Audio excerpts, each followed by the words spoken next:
We got Mike Storey. I'm Rob. I think you guys heard of me before. Just got done with a grueling draft. Actually only took 2 hours, but it was intense. A lot of good competition, a lot of questionable picks. I can't wait to break down with you, Storey. I shared the start with you guys in the Discord and with you, Storey, which was very surprising to me. I know Kenneth Walker suffered an injury, but I was willing to take Kenneth Walker at pick 12, as you know, our ranks. And to fall in the second round was just a gift from the gods. I mean, well, we'll talk about it. I mean, I had not seen this at all, other than the brief image that you showed me through 1 and a 5th rounds. So I'm looking forward to digging in. I have not seen this at all. This will be first impressions.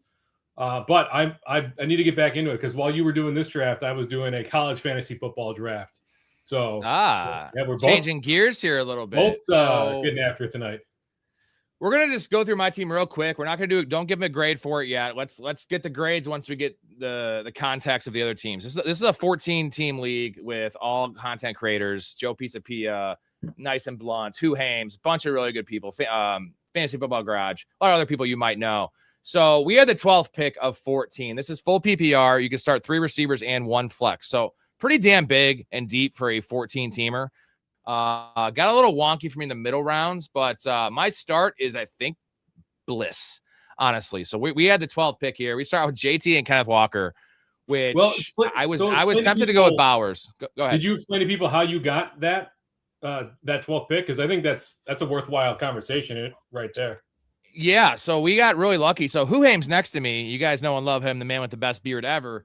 The way that we decided the draft order was we started out with $150 in Fab. And we all did blind bids to get the draft selection numbers. So essentially, if you bid the most, you had the first priority to pick your draft slot all the way down. So if you bid 0, you're essentially punting it and saying, whatever the last spot is, I'll take. So we bid 11 of 150, which was the 4th lowest, tied with 3 other people. We got middle of that spin. So we had the fifth to last choice for draft order. And Who Hames bid $71. He chose 13. I got 12. And I think I had we'll see about the start. We'll compare it. He has a good team as well. But we like the strategy. Thank you, Storey. You're the one that told me to bid 11. That was kind of our brain powers together, but you're the guy that has 4 degrees. So I trusted your judgment. I think it worked out well. I mean, we'll see. I mean, I don't know the rest of it, but I just a quick glance. Looks pretty good so far. Yeah. So again, full PPR, 3 receivers and a flex. And it is only 4 for a passing touchdown, which, you know, I don't love Joe Burrow in that setting, but the Joe Burrow chance he stays healthy and goes nuclear is just a icing on the cake for this team. So first off, let's just talk about JT falling to 12. Like, I knew Adam would take Hampton ahead of him, which is wild. Like, to love Hampton that much, that's wild. Justin Jefferson, I get the idea there just because it's full PPR, but like there's no question marks with Jonathan Taylor. I've done 10 drafts so far, and the latest I've seen him go is 9. And this is the sharpest league. And I don't know what they know that I don't know. All I know is that there's no competition for JT. It's his backfield.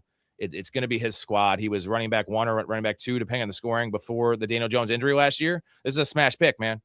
It's a great pick. I mean, the Keenan Allen only helps that offense in general. Daniel Jones looks like he's very close to being near. He'll probably be 90% of what he was last year. And then to get around with, we'll get to that. So, yeah, I think Jonathan Taylor at 112. I mean, this is a 14-team league. Really, there's your anchor right there. It is his backfield. It's scraps behind him too. It's not a 65-35 split or anything like that. He is a 78% opportunity share. It's amazing. That's what I said. I had him off my board. I knew I had the 12th pick. I was like, there's just no way. I thought I was going to be deciding between Saquon and Kenneth Walker. And, Genty does. And if anything, this craziest thing is we got Taylor at 12 with the Genty news, right? Genty wasn't even available. Technically, no one took him until we'll go down later, like pick 20 or something. So, like, to get JT without Genty in the mix is just insane.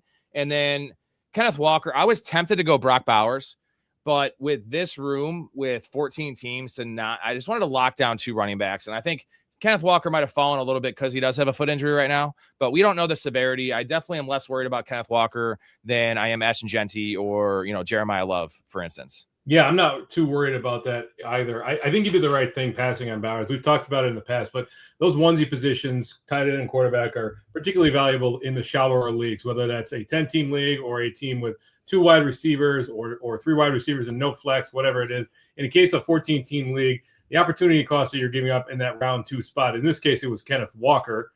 But any of those onesie positions, the opportunity cost is too high to make up in the later rounds, right? We know from experience that these highly drafted running backs and wide receivers in rounds 1, 2, and 3, these are the gold picks in your draft. To give them up in a 14-team league when you're not going to be able to really make up the difference on the waiver wire is a tough pill to swallow. And then, so Tet falls back to me. That is essentially, let's see, 20, pick 50 for Tet McMillan. Like, that's right. 28. No, sorry. Pick 40 for Tet McMillan. I feel like that's still nice value. He was kind of the last guy on my board that I loved. And I would have had to go with Ibuka or bring up McLaurin there. So getting Tet at is such a safe pick this year, with the potential injury to Kenneth Walker. And then our boy Terry McLaurin, can't go wrong there. And then so Brian Thomas was the thing is, here's the fact. Chris Godwin went ahead of Brian Thomas in this draft. Like all day, every day, give me Brian Thomas. I understand it's full PPR, the safety of Godwin. And I was going to, potentially I had Godwin on the board for that 6th round pick. I would have taken him there, which I felt like is a reach. But, this is a winner take all in 14-man. Like, is there a better pick than Brian Thomas in that format? If you're just going to go as your wide receiver 3, like a boom bust guy that I feel like should still meet ADP, even if he sucks. Yeah, I'm not there with Brian Thomas like you are. I am all in on Parker Washington. The drum beats this offseason have been particularly hard on Brian Thomas and great for Parker Washington. So I get where you're coming from in that regard, but it's not a pick that I would take. I am fully off of Brian Thomas. His production came with Mac Jones. Parker Washington really ascended at the end last year. They're talking him up. He's the centerpiece of their recent most social media posts where they did like a V formation. He's right there in center. There's just too many things working for him that I don't think that Brian Thomas. I'm not sure Brian Thomas can return value this year. That's insane. Well, Parker Washington went at the 406, and we also had. Look over here, like all the receivers that were gone, like Roma Dunze, okay, that's fair. Evans, JMO, Marvin Harrison was already gone. DK Metcalf, Chris Godwin, Michael Wilson was already off the board. I'm just saying, like, dude, I want Brian Thomas over those dudes. Like pedigree, we want to buy in on good offenses. I mean, I don't love it. Like, you want Brian Thomas or Carnell Tate this year? Please don't tell me Carnell Tate. You are crazy. So that's your first pick you don't love. I didn't love it either. I think for me, though, my team was so safe. Those first 4 picks, like Terry McLaurin, super safe, Tet McMillan, only show in town, and then the 2 best running backs in the league. I was like, I wasn't going to take Tate. I don't see the upside there. Mekhi Lemon went after him. Michael Pittman, that's why I took Joe Burrow, because look who was available after Joe Burrow. I could have taken Price. I'm not a Price guy. So, like, there wasn't a lot available outside of Brian Thomas and Joe Burrow there. No, it's really, really, we talk about how bad the running backs drop off. Look at that drop off from Brian Thomas. I would have taken Carnell Tate personally, but you don't like him as much as I do, so take Brian Thomas. Like Kyle Lemon, he's a rookie. He missed a good chunk of the preseason due to an injury. It takes him time to get up to speed anyway. Pittman, not convinced that offense is going to be anything special, and there's 2 guys there now. Downs would have been a great pick, but Keenan Allen really eats into his target share significantly. Robinson would be good. We just don't know what his role is going to be on this new offense. Stribling, a lot of drum beats on him too, but man, he's a rookie. He's getting steamed up pretty heavy there. So I get where you're coming from. 3rd wide receiver. I think with McMillan, pretty solid, locked in. He's going to be a really solid piece for you. Then McLaurin, you can't take Diggs, obviously, if you got McLaurin on the same team. So I get where you're coming from. And then the Joe Burrow pick again, the scoring, I definitely prefer Drake May in a 4 for a passing touchdown. But my thought process is it's 14 teams, like in a 12-man, you can really, really wait. But in a 14-man, like, you either have to take one in like round 7 to get like not a bomb, or you have to just completely wait and get like Baker or Mahomes, which isn't the worst thing in the world either. But, this is a bet on Joe Burrow staying healthy. I feel like he's going to return value there if he stays healthy. And then now it gets really gross with just the board in general in a 14-man.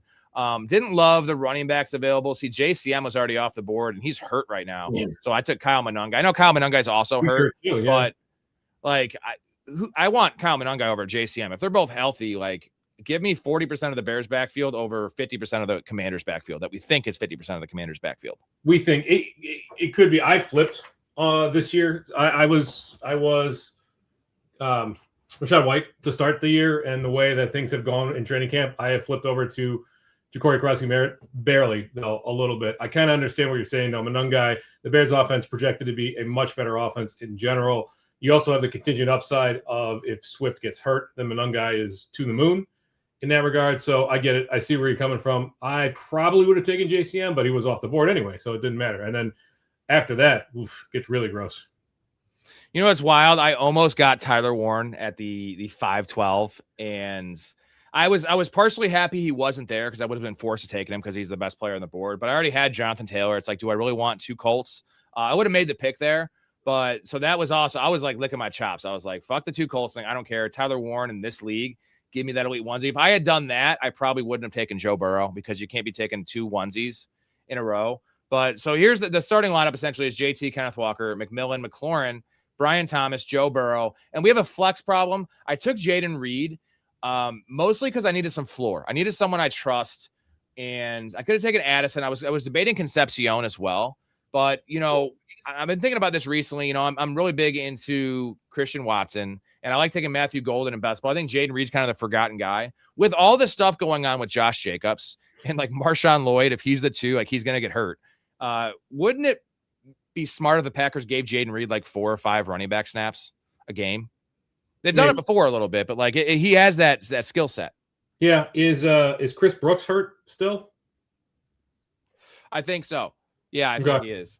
I mean, that's good in general. I mean, that's not good, but that is, in terms of an efficient passing offense, I think you're in a good spot. I don't mind Jaden Reed whatsoever. It's just he's safe until he isn't, right? He'll give you several safe wide receiver 3, and then he'll give you a wide receiver 2, and then he'll disappear for a week. So you prepared to get a safe pick for most of the year, but you're going to have some busts. You're going to have a couple of good games in there. And that took Shaheed just with some contingent upside there. You know, with Horton, we don't know about the Horton injury yet. Like if for some reason Horton is sidelined for a while, like they're going to be forced to not use Shaheed as much of a returner because they need him in this offense. Tyler Algier, I think I had a flex problem here with Monungai, Reed, Shaheed. Like I don't trust any of these guys. That's my weakness. But I was telling Erica, if I'm going to have a weakness at anything, it's going to be flex in this league because it's a 14-man. Like at least I can flex any position. I don't want a weakness at my wide receiver 3 spot or running back 2 spot in particular. And then Tyler Algier, like week 1, I'm starting him if Jeremiah Love's not playing. I expect Jeremiah Love to play, but you know, Trey Benson getting released. James Conner is still hurt from what I've read. So it gets gross though. As you see the board like this, once you get to the 10th round, it's almost like the 13th round with the extra 2 picks. And then we got Chris Bell. I reached on a kicker a little bit just because it is a 14-man, and I have Cam Little so high on my board. And someone took Fairbairn ahead of him. I love the upside of Cam Little. Pacheco fell all the way down here. And if you noticed, TJ Hawkinson, I went on brand, and I waited at tight end. I was really hoping to get Jake Ferguson here with the Sheed pick. I was hoping to get where is it at? Isaiah Likely almost fell back to me multiple rounds later. After that happened, I was like, screw it. You know, I don't want Brenton Strange. Give me a potential target hog there in TJ Hawkinson, who also has a big hog. Well, a couple of things. Number 1, Cam Little, great pick. The dude can hit from a mile away. Brandon Aubrey's the best pick on the board in terms of kickers. There's nobody else that even touches him. Like Mevis, not necessarily safe. We think it's going to be a high-scoring offense, but again, regression hits. Plus, Sean McVay does like going for it on third down, but then he loves kicking field goals. So it's kind of you cancel each other out. Jake Bates, I think that's a terrible pick. We know what that coach likes to do, and he hates kicking field goals right there. Anyway, I want to get back to the Tyler Algier pick because it's so weird to me that Mike Washington goes a full round, not a full round, close to a full round before Tyler Algier. 9 picks before Tyler Algier. Why? We know for certain that Jeremiah Love is not playing week 1. We don't know for certain. Whoa. We know that for certain? I mean, I didn't know that. I'm speculating. That's my certainty. I'm more worried about Genty than I am Jeremiah Love, but I guess I thought you were gonna go this direction. Well, because Genty has an ankle injury as well. No, I know, but this happened 2 weeks ago. I think my point I thought you were gonna go with was what we don't even know Mike Washington's workload, right? We expect it to be 50 to 60 to 70%, maybe. Like we know Tyler Algier is gonna play almost every snap because James Conner's hurt. So yeah, Wally, defense. This is a content creator league, expert league. We're gonna get in all these picks. We're just breaking down my team first. Yeah, Algier is definitely just a proven commodity, right? And like I think that I would put Genty and Jeremiah Love in a similar conversation. I'm more worried about Genty than you are. You're more worried about Love than I am. It's just one of those situations where like I needed a flex. I see the upside. Like the Benson release, it just the writing's on the wall that they paid Algier. Like they would use James Conner a little bit, but this is Tyler Algier season, dude. Yeah, I'm floored that Tyler Algier went 9 picks after Mike Washington. I mean, I guess we know what Tyler Algier is, and Mike Washington is a shiny new toy. He popped off in the preseason, so sure, I get it. I just Mike, Ashton Genty, they say it's short term. We don't know high ankle sprain, low ankle sprain. Maybe prayer worked. Maybe that prayer circle worked, but it seems like he's going to be back for week 1, whereas I think Jeremiah Love is still very 50-50. Why I love the Algier pick even more is look at the guys that went after him. I mean, we like Zach Charbonnet. This league is way too deep with 5 bench spots to take a guy. I know you got an IR spot for Charbonnet, but Jonah Coleman, you made this comment to me when I took Mike Washington 1 pick after you took Jonah Coleman in Nick O's league, and you were pissed about it when the Genty news happened. And you were like, why did I do that? Why are we taking a guy in a 3-way committee that's a rookie? Like when Tyler Algier, I know he was already off the board. I'm just saying like 2 picks later makes that Algier pick look even better. Jonah, I see what you're saying. Yeah, I get it. I guess that's a bet on Harvey not really being a prolific runner and J.K. Dobbins' injury history, I guess. And Coleman's been turning head. I got to stop using that, such a cliche, but he's been getting some solid praise in training camp. But again, I mean, at the time, Coleman, I would say it was more likely that Coleman could have worked his way into a regular spot in that running back room as opposed to Mike Washington. Now the upside was with Mike Washington. We think Mike Washington is going to take over and be the running back that Ashton Genty, or take 80% of the workload of Ashton Genty. We don't know that for sure. This is still a 5th round rookie, right? So, and Mike McDonald, he just won the Super Bowl playing a committee. So while Mike Washington flashed in preseason, we don't know for sure that Washington is the starter there. All right, we have Huhames in here, who was just drafting next to us. We're going to get to his team way later. We're going to start at pick 1, but I just want to shout out Huhames for just being a great ball knower. It sucked drafting in between him and Nice and Blunt. The fact that I have a team that I actually like. All these guys are really smart, but those 2 in particular, I know they are because we talked for 5 hours each. And if you know ball, you know ball, and those motherfuckers know ball. I'd like to start out this press conference with a thank you to John Fox. Chris Bell. So Jeff Blaylock takes Malik Washington over Chris Bell, like as a bench player. Like what are we doing there? That was why he said, made this whole thing is I'm going to take the number 1 receiver on Miami, and everyone thinks it's Caleb Douglas as well. Storey, you know the real answer for late season or even possibly mid-season. He might play week 1. I don't think he will, but it's Chris Bell, baby. Chris Bell is a badass, man. He would not have been drafted this low if it were not for the ACL tear. Now, I don't think that he's going to be there week 1, despite the news that we've heard. I would bet a mid-October return, and then there's going to be a ramp-up period. But by the time there's snow on the ground, I would say he's got as good a chance of anybody on their roster to take the lion's share of targets. All right, let's move the cameras here, and we're gonna go from 1 to 12 and give grades in these teams. Guys, don't give me a grade yet. Let's look at the rest of the teams. There was a defense taken in round 8. That is just wild to me. There was teams that took 2 tight ends, just some weird stuff going on, but we're going to break it all down. Let me move the cameras here and we'll get to the first team. There we go. I'm right next to you, Storey. Do you like being this close to me? I know you don't like contact. So should I move your camera a little bit like this so they're not touching? I didn't realize that you do a wide angle lens here. You're getting to see more of my office. You get to see more of my office than previously. Yeah, is this you don't want to be touching, right? So I got a little buffer zone for you, buddy. I'm not a touching guy, so I know. Did you watch Arrested Development? No, I'm not in Arrested Development. Oh, you got to watch Arrested Development. There's a recurring bit with the no touching, but anyway. All right, so we're gonna start with Candyman. We had him on the show last week. He paid a lot of fab, $71 for this first pick, and I kind of like his starts. So he goes. Jameer Gibbs. We got Jonathan with a $2 banger. What's up, peeps? Good evening, Storey. What's going on, Jonathan? How's that knee feeling, Jonathan? Did you hear about this story? Jonathan has a knee injury, man, and it's not looking great. He had a meniscus issue, which totally tanked Derrick Rose's career. What's the actual injury? Some mumbo jumbo. It's very, very complicated. As a guy that has a serious knee injury, had one, I told him not to worry because I was in the hospital for almost 10 days with mine. I couldn't walk for 5 months. So I'm not doing great. Like I can't play basketball anymore, but like, it's happened in 2012. So I'm actually, you see me walk. It doesn't look great. You can tell I had some type of injury, but it doesn't look awful. I'm not like Frankenstein, right? I mean, no, I didn't think you had a limp, but I mean, knee injuries are not anything to mess around with. No, he's going to be just fine. It's going to take a while. So he has more time to watch the show. He told me, he's like, now I can tune in every night. I was like, Jonathan, you already tune in every night, but maybe you can come on the show more. He came and drafted a team with me and Erica. It was a banger team.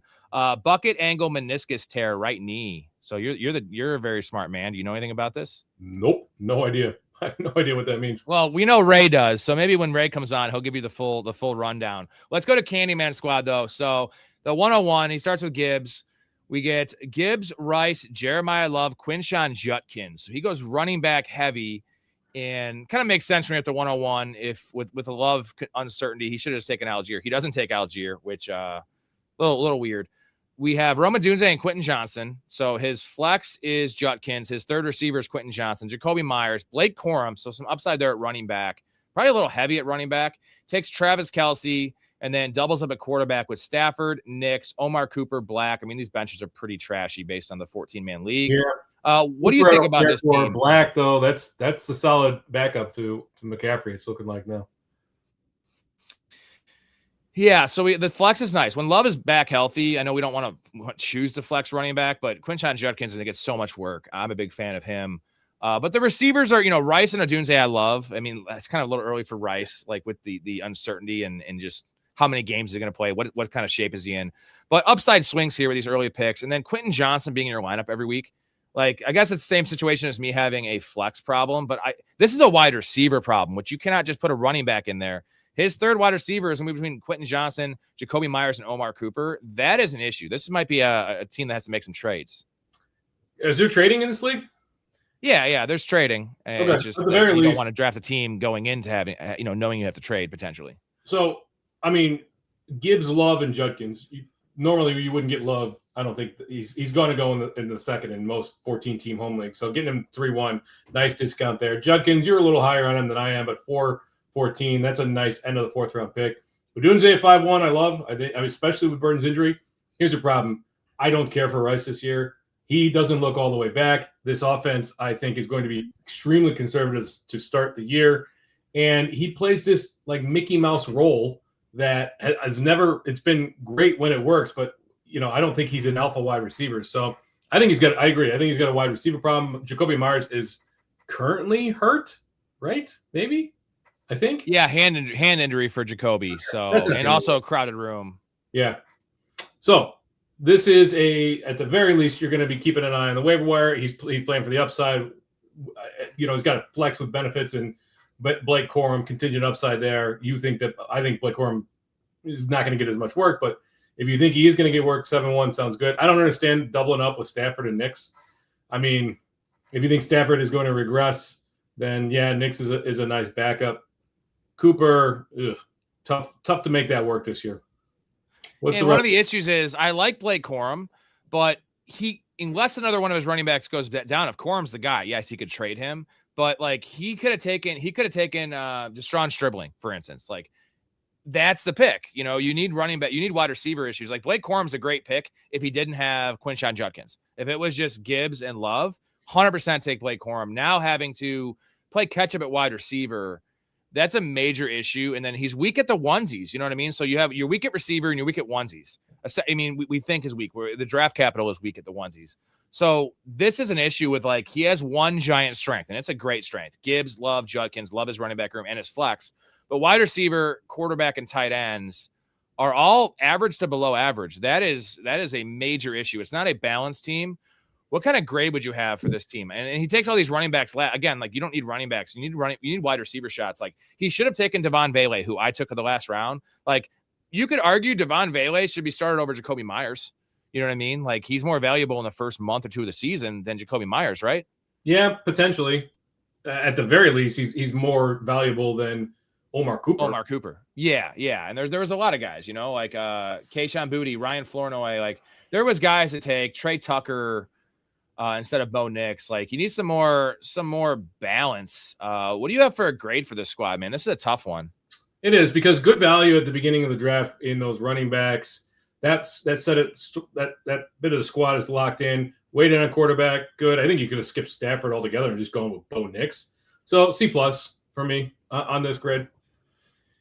Yeah, and I'm not saying it should be higher, but when you get the 101 matters more in very shallow leagues and very deep leagues, because you either want to have elite players in a 10-man or an 8-man. And when you start getting to a 14-man, it thins out for the back end of the room, right? Where there's not the top 10 available, wherever you cut it off in terms of elite players. Having Gibbs is a big advantage. He can win you weeks. Like every single week he can go for 40. That's probably a win in this league when he does that. If your rest of your team doesn't just totally take a dump. I'm gonna go solid C here. I like the team. When I call it average, just because there's questions. This wide receiver room is not great. Travis Kelce feels like value, but it's all he has is Travis Kelce, and then 2 quarterbacks. If you love Bo Nix more than me, just go with Bo Nix or go with Matt Stafford. Right, just go with one of those and just take some more receivers to get some more shots, upside receivers in this team. I'm gonna go C. I don't hate the team. I guess it's weird for Candyman that we have to give him the first grade, because as we start looking at other teams and getting perspective, right now we only have the perspective on my team. So like, I'm not saying my team's like far and away better than this. I'm saying like once you start getting to 3 and 4 teams, you can almost go back and change the grade because there's more information, right? Yeah, no, I agree. Well, I mean, we'll probably go back and look at these and be like, yeah, okay, maybe, yeah, okay. So we'll see. But as of right now, I'm gonna say C+. All right, the great Joe Pisapia. This one had me scratching my head a lot. I've listened to this guy for 5 years. I know he's a hell of a host. I know he knows ball. I've heard him talk a lot. Some of these picks we're going to get into here. So Bijan, Pickens, and Flowers. I dig the start. The start is elite level start. You don't want to go with a second running back typically right away when you have Bijan. You got to make up receiver a little bit. Pickens and Flowers. Love that. Tucker Kraft, pretty early. So he took Tucker Kraft ahead of Tyler Warren. That alone is just like, why were we doing that? It's PPR, right? Like, I'm not on board with that. I mean, I know Warren had an injury, but Tucker Kraft's coming off an ACL. Isn't that a wash for like injured tight ends? Yeah, I mean, shooting your shot, I guess, taking a stab at the guy. Obviously you saw me. I took TJ Hawkinson in the last round because I had to choose to punt one position, and I didn't take. I took Joe Burrow, and I couldn't go early tight end as well. You can't go early tight end, early quarterback, and fill out the rest of your roster and make it formidable. So Tucker Kraft, okay, if you want to say, and last year he was, I'm the biggest Kraft fan in the world. So if I'm kind of questioning the pick, obviously it's a little early. And then Rico Dowdle ahead of Stevenson, ahead of Jadarian Price, right? Ahead of Price. Again, I'm not a Price guy. And I love Rico Dowdle. He already I feel like he needed a receiver. And then he goes Sam Laporta. So he wants to flex a tight end, which I just think in fantasy theory, we just don't want to flex tight ends. It's not tight end premium. This is a normal league. To take him there is just a question for me. And now his wide receiver 3, which I do like, is Alec Pierce, because the Alec Pierce news, I love Alec Pierce. So this wide receiver room will work out. Alec Pierce and Coker, nice picks there. And then Jordan Mason as his 3rd running back. So the team actually worked out okay for Joe. I just don't get the early Kraft ahead of Warren. I'm just not on board with, and I'm a big Kraft fan. And then to force yourself to flex a tight end, to draft like that, I feel like is just strange. So what are your thoughts, Storey? I mean, did you guys chat in the draft at all? I'm very curious. Yeah, we all were making our picks like in talking, and he's in a clip it all. So we were all in a StreamYard thing, and only 10 people could be on the screen at once. And when someone's pick was up, we went solo with like my pick or Joe's pick, and that's what he said. He wants to flex Sam Laporta. And, there wasn't a lot of value on the board there, I suppose. Like, Kenny Gainwell. There wasn't a lot of receivers. The receivers were washed out there. By that time, it was Wan'Dale Robinson went before him. Quentin Johnson went after him. So I understand, like, Sam Laporta versus Quentin Johnson's a pretty close conversation in my book. Yeah. But, and I love Sam Laporta. It just seems strange. You just don't see that very often. Yeah. This great start. And then Tucker Kraft, fine. That you're on the edge. You like him. You want that guy. I get it. You're worried about the early season production. Why not wait and take an Isaiah Likely in the 10th round or whatever? Actually, Isaiah Likely probably went earlier No, that. he went later. He went 11th round, dude. I was gonna grab him, but he went right before me. Yeah, I mean, or take a Brenton Strange or Juwan Johnson, somebody along those lines. So that's confusing in and of itself. You're really struggling here at running back with Rico Dowdle. You see the depth chart for Minnesota. It says it says Aaron Jones or Jordan Mason. So who knows what that's going to look like. Pierce, injury team, all injury team here, right? Kraft, Laporta, Alec Pierce.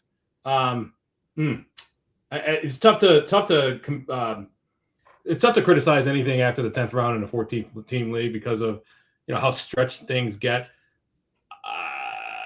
And it's a sharp room. This is a sharp room, but we're all sharp players, so I expect more from the godfather of fantasy football. Not saying it's a bad team, just not something I would do. And maybe I'm playing against a bunch of bums all the time. I'll tell you this much: I drafted against all these guys, and I feel like my team is better than this one. I can say that. Yeah, I mean, what are you going to do for your RB2? You're going to hope that Rico Dowdle takes the job there. Jaylen Warren is very well respected in Pittsburgh. You're going to hope that Jordan Mason becomes a prolific runner. The dude is a career 4.1 yards per carry guy who doesn't catch passes. So here's the problem right here, dude. He could have taken Judkins instead of Kraft. Just take Judkins, then take Kraft. And then you have Quinshon Judkins. I know they have the same bye week. By 11 with Bijan. I don't care at this point. Like Rico Dowdle, the Judkins is such a big gap for me. One guy's in a 50-50 timeshare. The other guy, he plays for the Browns, but that offense actually has skill on it. Just has a guy that likes hand jobs as the quarterback, but who knows how long that lasts. Like I want Judkins. Screw the week 11 situation. Then take Rico Dowdle. Just don't take Kraft. Imagine if he just went Judkins then Rico Dowdle and then take Sam Laporta as a starting tight end. Now this team looks better. I would much rather flex Rico than Kraft. And obviously he was high on Rico. So flex Rico. Yeah. I mean, what's the strength of this team? It's not wide receiver because you got two great guys, probably two wide receiver ones, but you got two and you start three in this league, right? Yeah. Hames, you're in the chat. You were in this draft. You know ball. And so does Joey P. What do you think? What are your thoughts on this tight end strategy here? And just the Rico Dowdle pick. We all love Rico. Just give me your thoughts on the team and help us out with these grades, Hames. If you're going to hang around, we'd love to hear your opinion because you were in this said draft and it was a great time. So yeah, Jordan Mason again in PPR, just like not. I love Jordan Mason this year. Not at that spot. The Pierce pick was an A+ pick for this team. A+ pick here. Coker and Pierce mesh really well for what he needs. And then Jared Goff, value every year. Love that. Jaguars defense, I always say it, guys. When they missed Devin Lloyd last year, they gave up 100 points in 3 games. I'm not saying they're going to be a bottom 5 defense. I'm saying Devin Lloyd was the heart and soul of that defense. Devin Lloyd is an elite player. Their secondary has issues, and I think they're, maybe they're better in fantasy than real life, right? It's hard to equate one player as a giant loss, but I just told you it was a small sample. Those 3 games, and those games were not exactly against great teams. It was the Rams, it was the Raiders, and it was the Texans. 100 points. Like that's actual data that happened. And he took them. I guess the Seahawks are right after. There's better defenses, but I'm not going to just ding a guy on that. But it's just the tight end thing. I can't really get over it. The Kraft versus Judkins thing I think was wrong, especially since he was upset that Judkins went and Warren still on the board as a blocker. Yeah, just take Tyler Warren. He could have literally taken Judkins and Tyler Warren. This team is bonkers if he does that. I love that start, right? Tyler Warren, at the 5-2. Yeah. Where did Warren go? Warren went, I almost got him. He went right next to me. He fell all the way back to 5'11". Yeah. Yeah. I certainly, I'm not as high on Judkins, but when you're dealing with your RB2 being Rico Dowdle, there is no bigger differentiator in fantasy football than a running back, and even a tight end at that, that's as dominant as Kraft has been in a 14-team league. I just can't wrap my head around this. I get the Judkins and Bijan had the same buy. I think that was a lot of his thought process. But if he was mad about not getting him in the 5th round, like, it makes sense, though. He did that probably because he saw that Candyman had Gibbs and Love, and why would he take a 3rd running back? Well, part of it is because Love has a big question mark in terms of does he play week 1? But I don't know, man. I hate saying this, Joe Piece of B. I want to have him on the show. I love the guy. I mean, we're gonna be as honest as we can here. I don't like the team. I like the start. Bijan, Pickens, Flowers. That's almost an A+ start. I don't think I would have done much else in a 14-man league. And then he kind of loses it. I think he picks it back up with Pierce, Coker, and Goff. Those are 3 awesome picks. And don't love Jalen Naylor, but these 3 picks are great. This stretch here, this 4-pick stretch is an important stretch in a 14-man league. What do you have for a grade for this team, man? C-. I would like to be higher because of that start, and like you said, it's a legend in the industry. But everybody can have an off night, and maybe this is just an off night. I can't. I mean, 2 tight ends in the first 6 rounds in a 14-team league, just valuable draft capital that you're leaving out there. Maybe you think you could trade one, maybe. Yeah, but I hate having to force myself to trade. I'll say this. It was weird. It was an untimed draft, but the second we got on the clock when the next person got done talking, we're on camera with full camera, and it's your pick. So it's untimed, but it actually was you got to make your pick in 10 seconds. You can't sit there and be like, oh, I don't know. Oh, you don't want to look like an idiot. But yeah, I'm going to agree with you. I think C-. You can go D+ if you want. I do like the starts, and I'm going to respect the player. I think he's going to make it work. And I love Sam Laporta. I love Tucker Kraft, just not over Tyler Warren. And then the Judkins thing, I can't get over the Judkins thing. Take aside my love of Judkins. I know Judkins is going to have games of 22 touches, a lot of games of 22 touches. If Jalen Warren stays healthy, is there a game Rico Dowdle eclipses 17? 17 touches? Yeah. If there's no injury to Jalen Warren, you know what I mean? Probably not. I mean, they've run a full committee there for half a decade. It'd be surprising to see Rico Dowdle. I mean, he did have a couple of good games in Carolina. I don't want to besmirch that, but it would be surprising to see him take over this backfield. Keith, thank you, buddy. What is the most significant thing to remember or emphasize when drafting a 14-teamer versus a 12-man? That's a very good question from a very smart man. Love you, Keith. Thank you, man, my dude. Man, for me, you got to pick one of the onesies to fade and not draft. And I chose tight end with Hawkinson in the last round. Taking 2 early onesies, you definitely can't do in a 14-man because especially if it's a sharp room, you can get away with that in a 12-man. I still don't love it in my Fantrax 12-mans, but you have to kind of pick a position, and you don't want to pick running back or wide receiver in my mind. That was one of the issues I had with Candyman's team, and same with Joey P's team. That's where the money's made in PPR. Quarterbacks are a dime a dozen. Tight ends don't score very much after the top 6. It's a very flat position.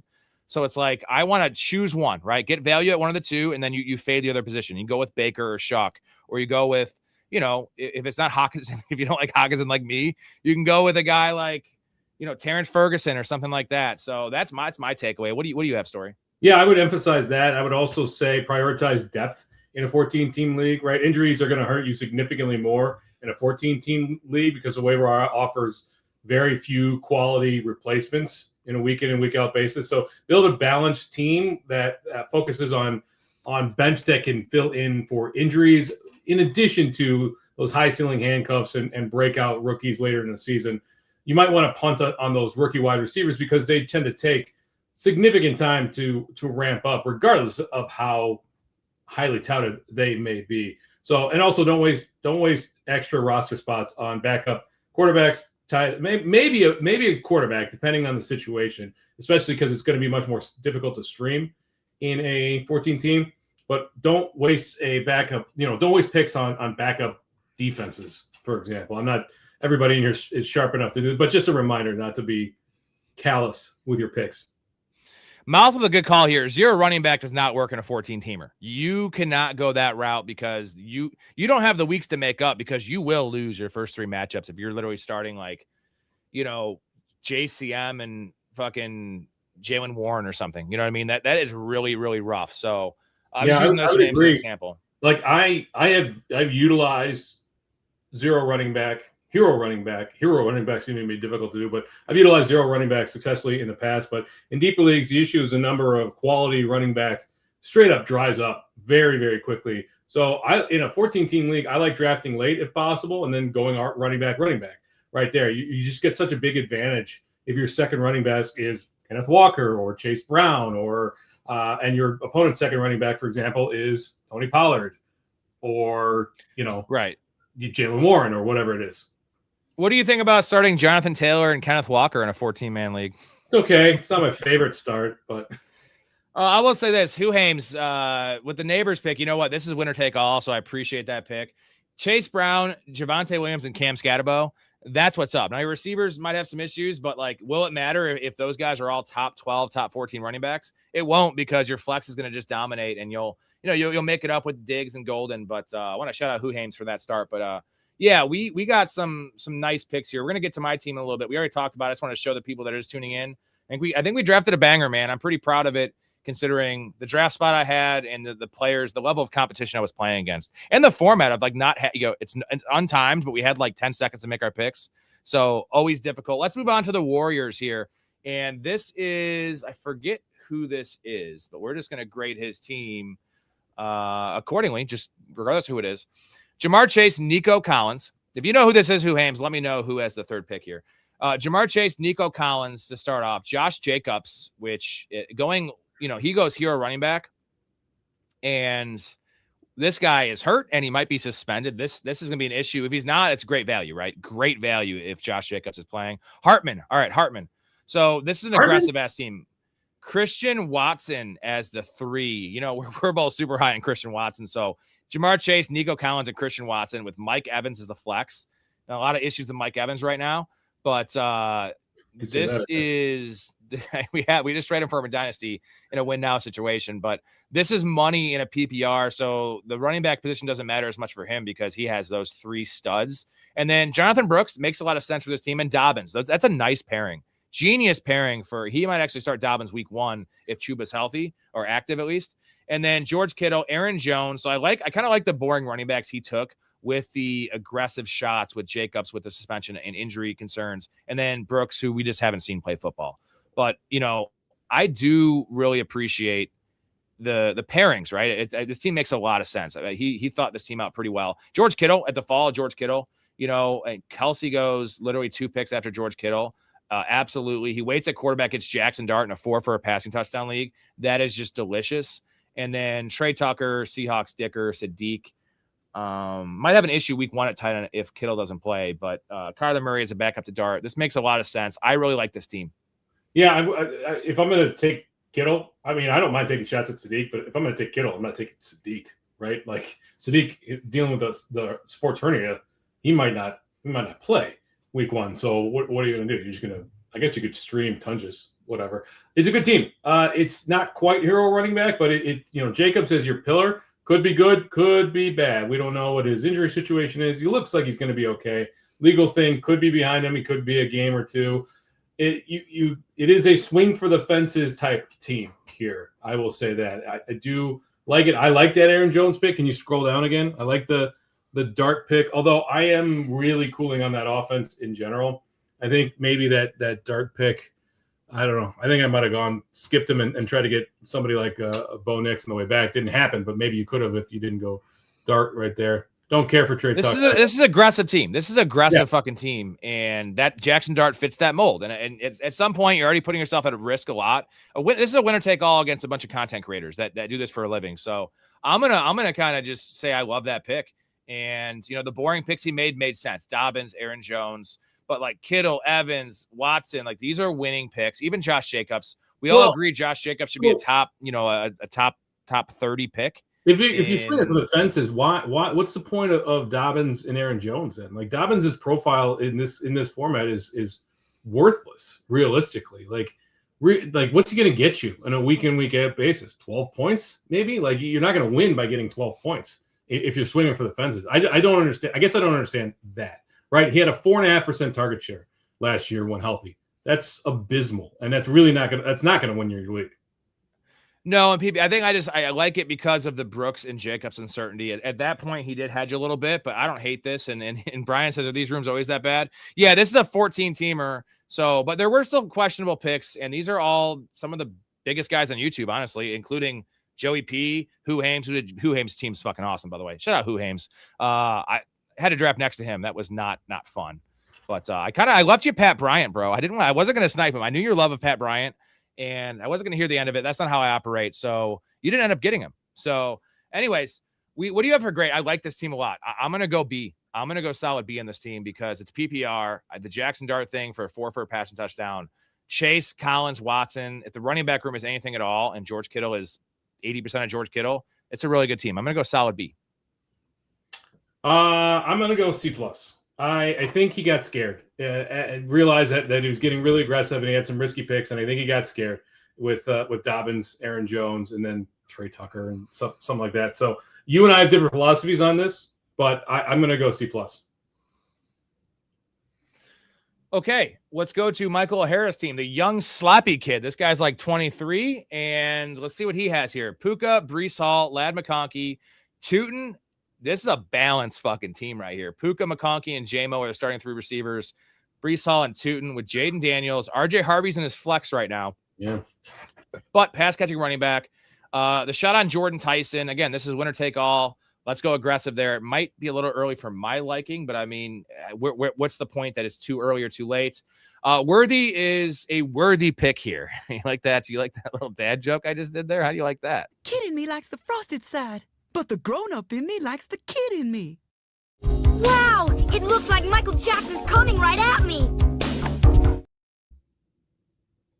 I love this team, man. And then he takes running back handcuffs. And Tank Bigsby and Brian Robinson Jr. Keaton Mitchell, he's hurt right now, but I see the appeal. Oh, yeah. Wait to tight end. Did you see that? Yeah, I saw the setback. Wait at tight end, though, with Juwan Johnson and Chickaconquo. Yeah, so this is how you do it. You wait at tight ends. You got 2 of them. I don't love taking 2. I think you just got to choose your guy because there are going to be guys in the way. There's only 5 bench spots here, so it's like I see what he did there. Jordan James. Man, this is my favorite team yet. The start is so balanced. Brees Hall and Tootin. I know Tootin is a little bit risky, but not in a PPR, man. He'll be just fine in a 14-team league. This is my favorite start. Puka and Ladd about as safe as they get with J-Mo with the upside. That's the wide receiver 3 we want. It's like the Dark Knight. Like it's the hero we need or whatever they say. They quote like this is the guy we want. Jaden Daniels in this format. Yeah, man. I'm in on this team. I have a pretty high grade. What are your thoughts? I scroll down again. I mean, again, I'm not going to criticize anything after the 9th round too much. Might be a tad early on Tyson just based on, I mean, he's playing for the end of the season, I guess. Jordan James, it's only go 15 rounds. The receivers dried up so much. If you go to over or after Tyson, I think Shakir would have made some sense. I think he was kind of just going aggressive. Lane, I took Shaheed. I probably would Austin. I probably would have punted Tyson for another high upside rookie. Like a Jacoby Lane or like a Cyrus Allen, something along those lines. No, but you can't. It's hard to take those guys in this league because if they're zeros, you don't want to be releasing and dropping your fucking 9th round pick. You know what I mean? Like at least we know whenever Tyson comes back, he's there. I would not be drafting those guys that early. I'm saying I would have punted Tyson there, find somebody else, and then draft those guys in the 15th. I'm guessing Cyrus Allen wasn't drafted in this league, if I had to guess. No, he was drafted really high, dude. Let me see. Where is Cyrus? Someone help me look for Cyrus Allen. Well, anyway, it's still a really good team. I mean, it's a great start. Cyrus Allen, 10th round. 10th Get the round. hell out of here. Allen. What the hell? 14, man. I don't know. Okay. I'm rising at Cyrus Allen, and even I can't believe that. Anyway, I like this team a lot. I mean, it's probably an A-. I'm not sure. There's a couple of things I would have done differently. That's the only reason that it's not an A, but I wouldn't begrudge somebody giving it an A. It's a very solid team. I guess the only drawback is that double tight end. Like, because you might as well take your shot on one of them because you're going to be – if you keep both of them on the roster, this happens all the time where you just end up starting the wrong guy every week. You know what I mean? Did I miss your draft grade? Sorry, I'm spacing out a little bit. What did you A-. Wow. I'm going to go B+. I think it's a hell of a fucking team. Best team so far. We'll see. This has the crown right now, the Iron Throne crown. This is a toxic tower, I believe. It was 3 guys all drafting a team, which we know it is tough, even for us. Me and you've had some issues with, and we agree on a lot, but just having 2 personalities is a lot. Having 3, and these guys are out of their mind. They're awesome dudes, but they just like to yell at each other. So they were, one guy wasn't on the stream. He was texting, and they were disagreeing on everything. Let's see how the team turned out. Trey McBride in the 2nd round. So CMC, Trey McBride, Garrett Wilson was great value. I love that pick there. Bucky Irving. So 2 solid running backs. And then Marvin Wandale. So Wandale is super nice in a 14-teamer, right? This is Joe. Okay. He's a very young guy. I think he's like an astronaut or some shit. What? Yeah, no, he's some type of aerospace engineer. He's like a genius. 1 IR. Thank you, Huhaim. How does he work? You know? No, I never met him, but I've heard his confessionals. So This is not the Toxic Tower. Pardon me. It makes sense because this team's actually pretty solid. Harold Fannin is essentially his flex, which I don't hate considering he went a full round after Laporta. But the receivers are solid. I like Wandale in this situation, right? I don't love as much in a 12-man, but this makes a lot of sense. And then Chuba Hubbard, so set some insurance there. Patrick Mahomes at round 9, Cyrus Allen, Emmett Johnson, kicker defense, and then just a bunch of random. So McCaffrey, Bucky, and then we have Trey McBride, so elite tight ends, Wilson, Harrison, Wandale with Fannin as a flex, and Chuba Hubbard on the bench. He could be a flex as well. So a lot of flexibility in this team. I like this team. I like Michael O'Hara's team better, but pretty solid squad. What do you got? I mean, I'm not a fan, realistically. Too early for Trey McBride in the 14th round. I don't think he should be going in the second round, period, but that's where he's going. I think it's a lot. And then you double up with Marvin Harrison. Like, if that offense is bad, if it is the Jacoby Brissett we remember from New England, then you're in real trouble this year. Also, Wandale Robinson. I mean, there's no solid – neither one of these guys is a solid wide receiver, too. Here, I do like McCaffrey. I like Bucky Irving. There you go. Hubbard is a nice piece there, but he's injured. He could be Wally pipped. Fannin, what's the point? You've got Trey McBride. Why, 5 bench spots. You're never going to flex a tight end. I don't – No, he is going to flex a tight end because he has no other choice. I don't like it. I don't like pigeonholing myself into having to flex it. Because what are you going to do? If McBride and Fannin are both performing – and you run into injuries somewhere else, like you're going to drop Fannin for somebody else to pick him up or trade him. Right. Hard as to trade. Not a fan of this whatsoever. It's because you hate Marvin Harrison, though. Let's be honest. You hate Marvin Harrison. Yes, you do. You hate Marvin Harrison. Realistic on Marvin Harrison. You got Trey McBride and Marvin Harrison on that team. Regression is coming. That is a fact of life. And if that team is bad, what's going to carry you to the playoffs, to the promised land? I just don't see it. Like, I was literally a little worried if Tyler Warren fell back to me in the 5'11" or 5'12", having JT and Warren, just because in a 14-man, unless it's an elite offense, I want to have 2 players on it. But yeah, dude, I guess the Marvin pick and McBride. This should have just not been McBride. This could have been Nico Collins, right? Make this Nico Collins, and then you have Fannin as your starting tight end. Now you have Nico Collins, Garrett Wilson, Marvin Harrison, Wandale's the flex with Fannin as your tight end. Right? Or Breece Hall instead of Trey McBride, and don't take Bucky.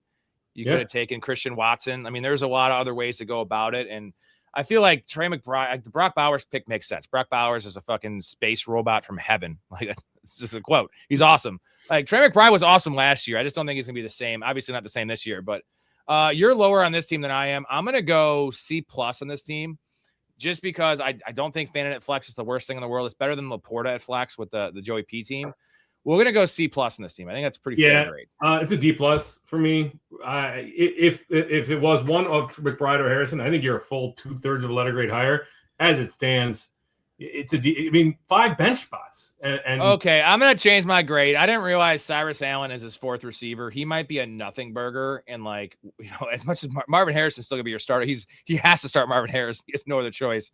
I'm going to go C- just because this wide receiver depth is like, I didn't love mine, but this is, I have 2 RB1s and Mahomes question mark at quarterback. Yeah. Okay. C-. I'll go C-. It's a risky team, but I see some upside in it for sure. If Marvin Harrison's that guy, this team will be, but when I say that guy, he's got to be like a top 15 receiver, which is probably not happening. Yeah, I don't think so. Well, also what happens if Marvin Harrison's a top 15 receiver, it means Trey McBride's probably tight end 3 or tight end 4, Yeah, I guess so, but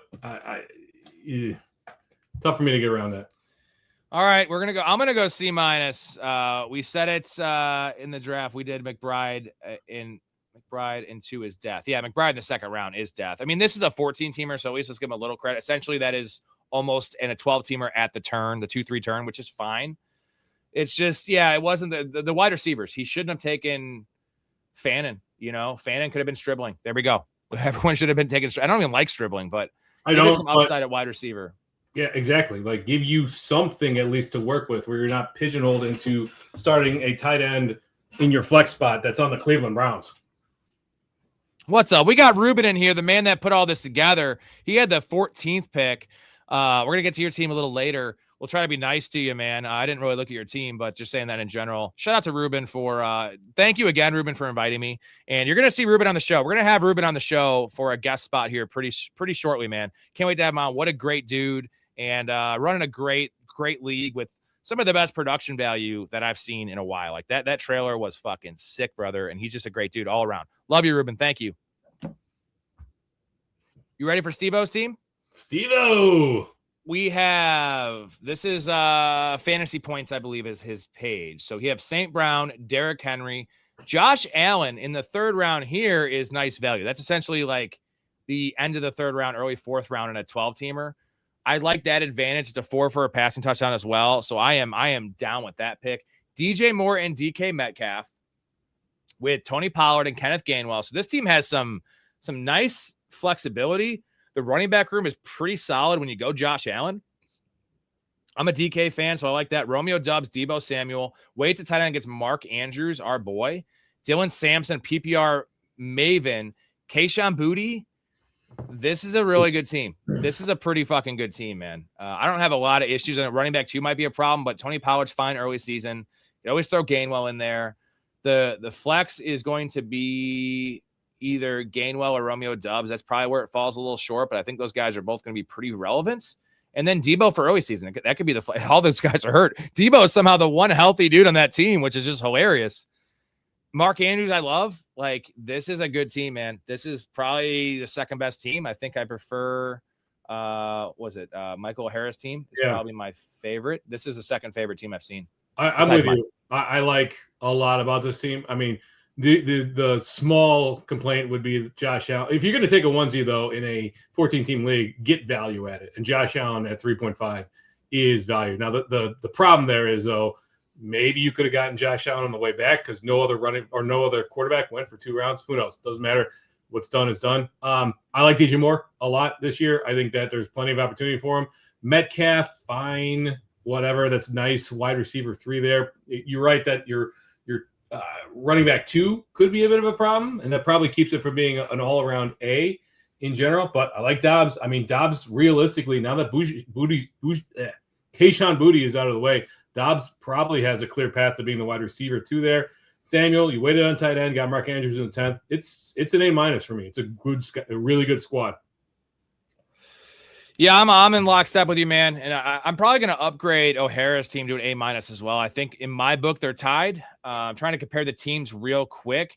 You know, Josh Allen might be the tiebreaker, right? The team's better. O'Hara's team's better, but Jaden Daniels versus Josh Allen, just based on stability. And if this was a more shallow league, then yeah, I'm not as worried about Jaden Daniels going down. This is a 14-teamer. So like, we have no worries of Josh Allen going down. If that happens, then like the world's going to end. So yeah, I mean, if that happens, A-, yeah, A-, but it's a little better than Michael's team, but it's close, man. This is a great team. Let's go to Neil Orfield's team. He was chirping. He's got a lot of experience.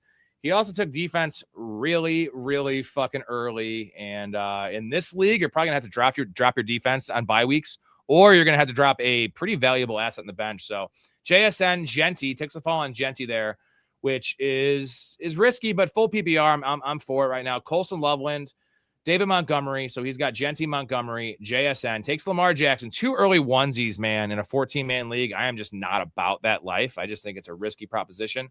Josh Downs and Stribling are in his lineup to start the year, and he takes a defense before his flex. See, that's that. I don't know. I am speechless, bro.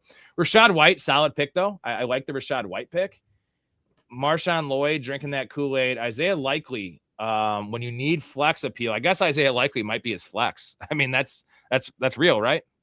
I guess. I mean, if you like that Giants offense, and I'm just saying, who else is the flex? Rachaad White? I mean, this is a pretty schizophrenic team, right? You're playing scared by taking Loveland in the 3rd, Jackson in the 5th, and a defense in the 8th. That is, and then you back up your Loveland pick with Isaiah Likely. So you're playing scared right there. Then you're taking some upside shots with Josh Downs and Stribling, White and Lloyd. So I feel like this might be the most schizophrenic team that we've seen so far. And to me, that pick a lane, right? Like at least try to dial it in. So I just don't like how all over it is. Taking a defense in the 8th is I think it's a losing proposition all around. The Texans went in the 10th, and like the Texans are just a better defense. It's the Texans. Like if we're gonna take the right defense, and we don't know they're the right defense. I'm just saying if I had to bet my money right now, taking a defense in the 8th round in a 14-team fantasy league, you might be getting value, or you might be getting the number 1 defense, but you might be getting the defense 15. A couple of injuries, and that defense that was the number 1 defense is now the number 16 defense or whatever it is, and so. You're going to start the LA Rams. I don't know what the schedule is, but if they play, the New England Patriots or they play the Buffalo Bills, you're going to start the Rams because you have to, right? You're going to drop them in week 11 and eventually. So whatever. I don't like it. We found another thing that grinds Storey's fucking gears. You know what really grinds my gears? This Lindsay Lohan. Eh? Lindsay Lohan with all those little outfits, jumping around there on stage, half naked with your little outfits, You're up there jumping around, and I'm just sitting here with my beer. So, what am I supposed to do? What do you want? Are we going to go out? Is that what you're trying to? Why are you leaping around there, throwing those things all up over there in my face? Huh? What do you want, Lindsay? Tell me what you want. Sploosh, I was thinking the same thing, and there's the other end of it where it's like the Rams are going to have to lead a lot, which is nice for fantasy defenses, right? You get to just pin your hair back, your ears back, whatever they say, and rush the passer. But there might be a lot of cheap touchdowns scored on that Rams defense where the Texans, they're in some bloodbaths, right? It's 17-13. Like that's why I like the Texans defense more than them. And also they're just a better defense. Well, so there's I see it both ways, but realistically, points for the most part aren't the biggest driver of fantasy scoring for defense. It's turnovers and touchdowns, which touchdowns are incredibly hard to predict. In fact, impossible to predict. But turnovers, you can kind of dial in. Turnovers and sacks, realistically.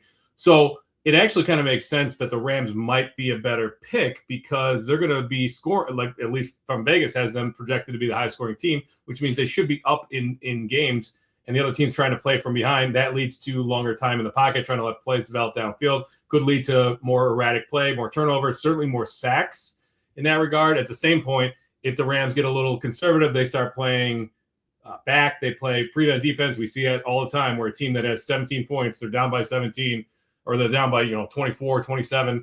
They get a couple cheap touchdowns, and your 12-point fantasy day turns into a 4-point fantasy day because scoring for defenses is weird. That's why I don't like taking defense early anyway. It's not random, but it's certainly not I don't think there's a direct correlation between how good a real life defense is and how good the fantasy defense performs. We got Hartman in here, and we gave Hartman you were the crown leader. We gave you an A-. Great. If you want to go back and watch a review of your team, that was the Warriors team. We love that team. You liked Steve-O's team a little better. I think we agreed that was like a quarter letter grade higher, right? A- to A-, but just a little bit of both A-. Yeah. No, Hartman seems fucking dope. All right, let's go to Emo Cowboy. And you know what? For 3 guys that are yelling and crazy, also super nice, but crazy, this team looks pretty fucking tasty, man. CeeDee Lamb and Drake London with Kyron and ETN. So you get Kyron and ETN with those 2 stud wide receiver 1s. Chris Godwin's your wide receiver 3. Jaylen Warren is the flex.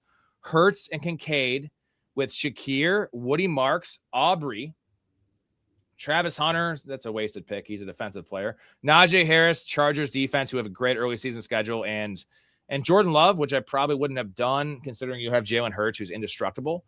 But this is in the running for top 3 for sure. For sure. We love this. First 4-round picks that I've seen of anybody so far. That Lamb, London, Williams, ETN pick, especially with the Kamara news. No doubt that's great. I would have rather probably had Brian Thomas over Chris Godwin there, but kudos, Godwin dropping a little bit or getting a little steam there. Although 5.8, it seems a little high for Godwin there. Warren, 14, man. PPR merchant, Jaylen Warren, he's going to be 50% of the backfield, but he's going to be 80% of the receptions from that backfield. And then Hurts, man, 7.8 on Hurts. I love that right there. Gate, I'm not a huge fan on, but getting him in the 8th, great there. Shakir, I think it's a nice depth piece. Woody Marks, I think it's a nice depth piece with upside. Can you scroll down a little bit, please? Yeah. For me. Then, Aubrey, if you're going to take a kicker, fine. I guess it's Brandon Aubrey, but I don't know. Kickers that early, I would always be streaming kickers. There's no transaction fee, so I would be streaming kickers. No. Hunter, you're going to be dropping him by week 2. That's just a fact of it. Najee Harris, fine. I don't really think there's any upside there coming off of the injury. Chargers defense, and then I wouldn't have taken Love. So it kind of falls apart. But again, it's difficult to judge somebody on the last few picks. It's a very solid squad. I mean, that top 4, like I said, top 5, top 6, top 7, top 8 is as good as we've seen so far. I really don't like giving out A's, but I think this is I'm going B+ personally. No, I think the other 2 teams. I think that Hartman's team's better. I think Steve-O's team's a little better, but this start is the best. This is the best start we've seen for sure. Yeah, even with the Godwin pick because it's full PPR. And then Hurts. We could actually put a 3-way tie honestly because Jalen Hurts at that point, in the 4 for a passing touchdown, like tush push. If that comes back, man, that's just free fucking points for the squad. That doesn't even need the free points, honestly. Yeah, I am fully in support. I'm A-. The backup quarterback dings him a little bit, so A-. All right, we have Jeff Blaylock, who is with Football Guys. He was pretty. I think he might have been joking, but I think he's just an older dude that doesn't seem like he has a sense of humor. So joking about it, it was a weak joke. He said he wasn't worried about anyone in this league. He was very confident. He's been playing fantasy for 75 years, so. Let's see what his team looks like. It's Jadarian Price is a number 2. Ooh. James Cook, Chris Olave, Devonta Smith, Parker Washington. That's a slappy ass pick from an old dude. Michael Wilson, and then Jadarian Price, Kyle Pitts, and Trevor Lawrence. I feel like he filled out his lineup and he's just like, I'm going to take Kyle Pitts. I'm going to take Trevor Lawrence. Mike Washington is probably his running back 2 to start the year if Genty's hurt. Not a good situation at running back. Then he doubles up with Brock Purdy. Just take Brock Purdy, brother. Just take Brock Purdy, and you could take, Chuba Hubbard makes a lot of sense in this team. The running back room is just his own handcuff with Ray Davis. So essentially, he has the Buffalo running backs, Price, and Mike Washington. That is the running back room because Ray Davis counts as one team's running back. I don't know, brother. And I don't even love the receivers that much. Like, the other teams. That receiver trio there, that first 3 receiver trio, I think that's outstanding. Olave, Smith, Washington. Couldn't get any better. I mean, hero running Parker back. Washington. What are we talking about here? What are you fuck, man? You're the only person on planet Earth who thinks that Brian Thomas is going to have a better season. Dude, no. Can I just tell you a quick story real quick? As the guy Sure. that was I was the first one on Parker Washington. You said gross last year and everyone else said gross. And it kind of felt gross. It was opportunity, and I kind of like the player. When I say kind of like the player, starting him for those weeks, I like the player. He's a fine slot receiver, and it's a great role with Liam Cohen. I'm not denying that. But starting him watching the games, he disappears, dude. He's 5'9". Like, trusting him in the 4th round, or is it 4th round? 4th round, dude. Like, give me Brian Thomas, bro. Like, okay. It's just, there's so much projecting here. Jacoby Myers, what if Travis Hunter factors in? There's just so many fucking questions here. And it's a fine pick. I don't know, man. He could have taken Travis Etienne's the point. Like, you're taking Parker Washington over Etienne and David Montgomery when you need an RB2. Like, how about you do that? And then instead of Price, you can take a receiver. You could take, I don't know, Josh Downs or Wan'Dale Robinson. That is the problem. Like, give me Etienne.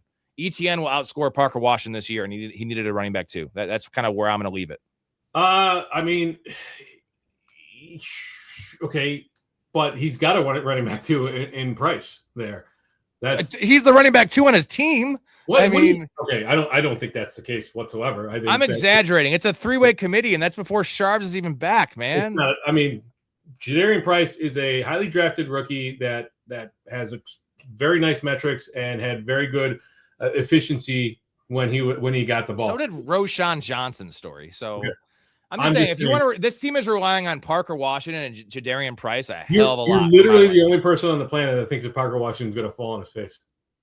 That's the point. Did anyone think that Brian Thomas was bad last year? They were drafting him in the 1st round. Like, that's the point. Like, we're wrong on these things all the time, and right. But fine. I'm going off of history, sucks. And I'm going off of what Liam Cohen has done with offenses, and particular within roles within certain offenses, as well as all of the praise that we've heard in the offseason. So, and in general, I think Parker Washington is a better pick than Brian Thomas. Period. End of story. Oh, that's fine. I got Brian Thomas 2 rounds later, almost a round and a half later. He's going to be I don't know. This isn't a Brian Thomas conversation. This is an ETN versus Parker Washington conversation situation, but I also don't know that I would call it a worthwhile pick in the 7th round there, or the 6th round. So regardless, I like the Olave, Smith, Washington start. I think it's the best 3 wide receivers on the board, period. Solid start. What about the running back? I mean, you like Price. I like Price too. I don't, you're saying that it's committee, but we have yet to see that it is actually a committee. We've also yet to see that he's a starter, but it just seems like a lot of question marks. And then also the Kyle Pitts news is not great. It's not involving Kyle Pitts. Is that Tua is literally apparently they're going to start a potentially injured or rush back Michael Penix because Tua is so bad. And Tua was the reason we love Pitts, right? Like the Jonnu Smith shit. Like Michael Penix, look at Pitt's numbers. I think he was tight end 18 when Penix was playing. And Penix will be better, but like this is a rough situation right now in Atlanta, bro. Yeah, I'm not a fan of the picks, Pitt. I mean, at least it's decent value on it, but I think I would have gone with Dalton Kincaid there. Whoa, and you hate Dalton Kincaid.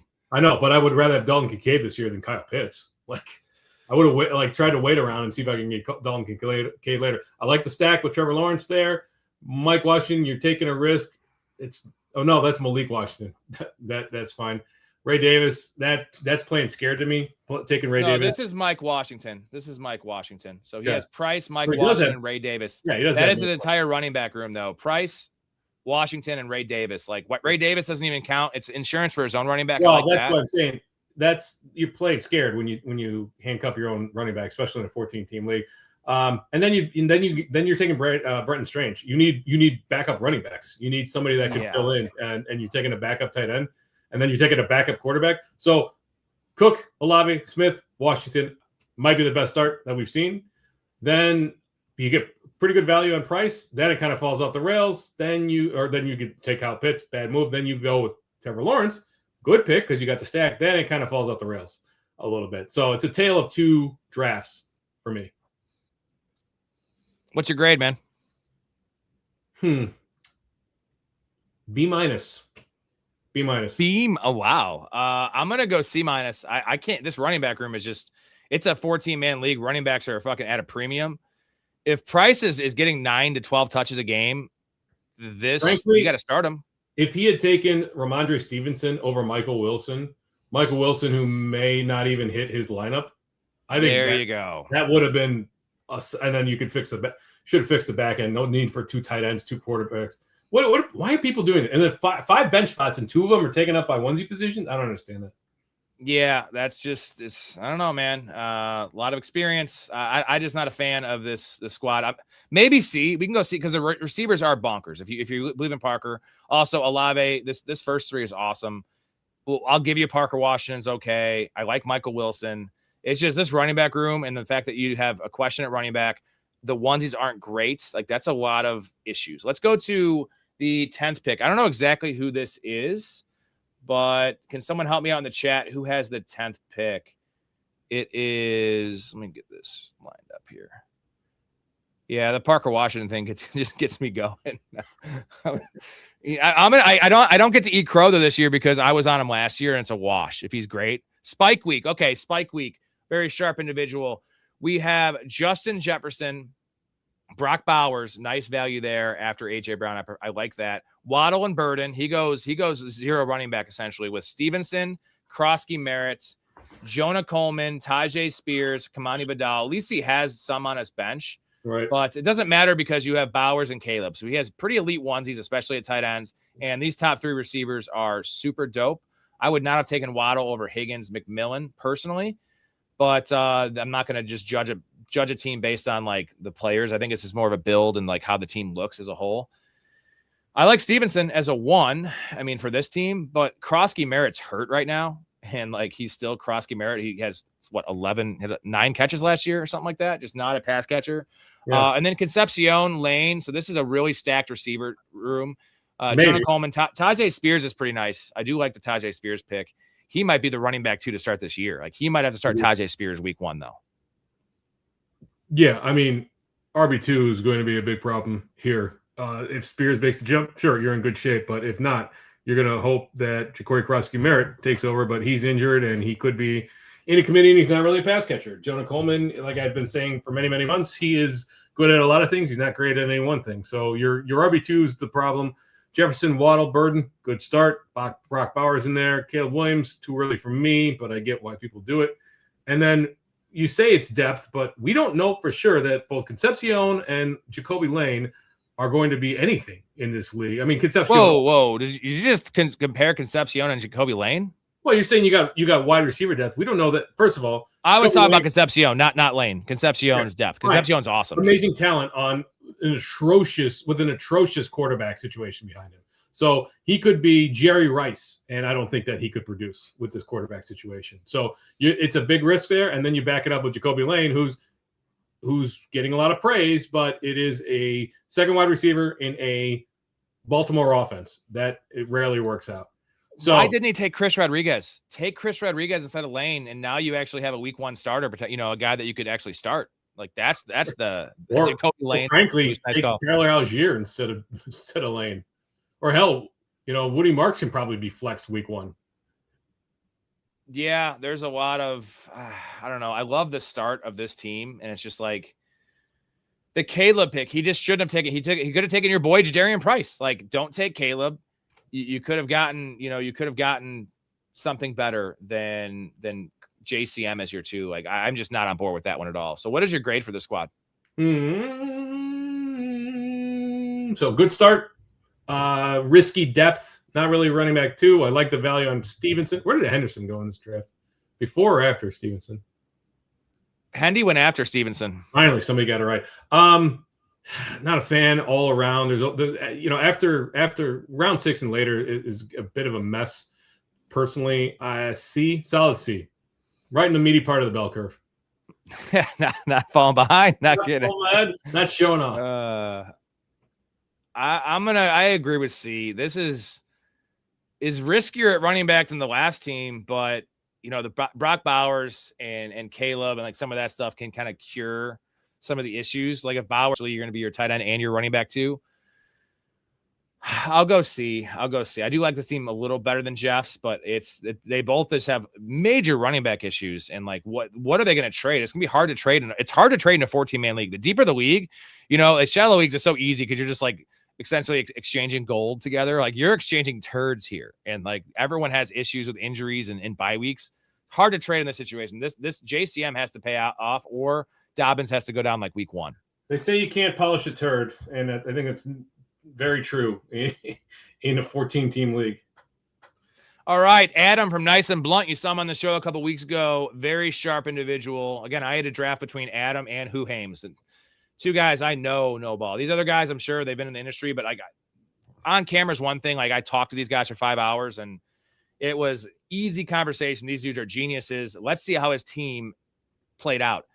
Takes Hampton. He's a Chargers guy. Hampton over Taylor. Again, I'm not on board with that one, but I do like this team.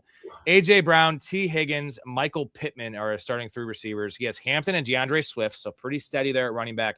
The fall on Tyler Warren is awesome. That saved this team, like made this team elite because you just got yourself, essentially that's your wide receiver 3 in Tyler Warren. And then Michael Pittman, Justin Herbert, Jordan Addison is his flex. Is that what I'm seeing? Mm-hmm. So Addison's the flex. Chris Rodriguez and Charbonnet. A little risky with Charbonnet in this deep of a league, but I see the upside there. Trey Harris, Pat Bryant. Are there any IR spots? Yeah, 1 IR spot. Well, okay. I mean, still a little early for Charbonnet, but it makes it a lot more palatable.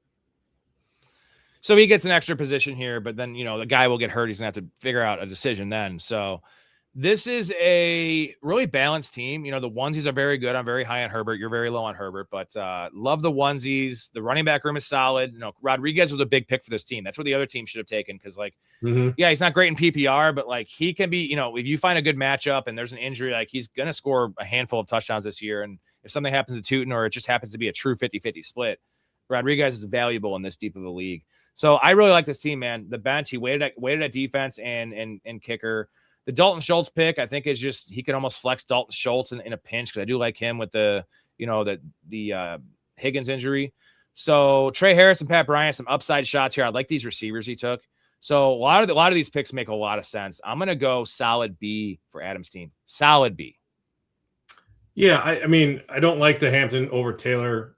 I don't like the Hampton over Chase Brown. I don't like the Hampton over Devon Achane. I don't like the Hampton over Saquon Barkley. So, but you like your guy, you go up, you get the guy. I like A.J. Brown a lot. That Higgins pick looks a lot juicier. We don't know what the extent of Chase's injury is. Did you hear anything? Any updates on that?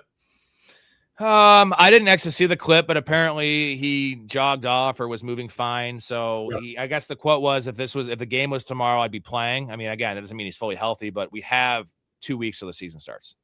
I guess that's good news. In any event, Higgins is a nice 2 there. Swift, I think he's poised for at least a very big first 2 of the season. Nice falling value on Warren. I think I would have punted Pittman there and grabbed Price or Warren personally.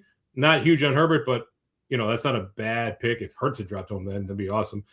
Addison, I probably would have skipped on, and I think Dubs is a better value there. I do like the Rodriguez Charbonnet because you could slot him into a wide receiver. It's a good squad. Is it a winning squad? There's a number of question marks related to that, but I would put it right at, this is a good squad. Especially the start. I'm gonna go.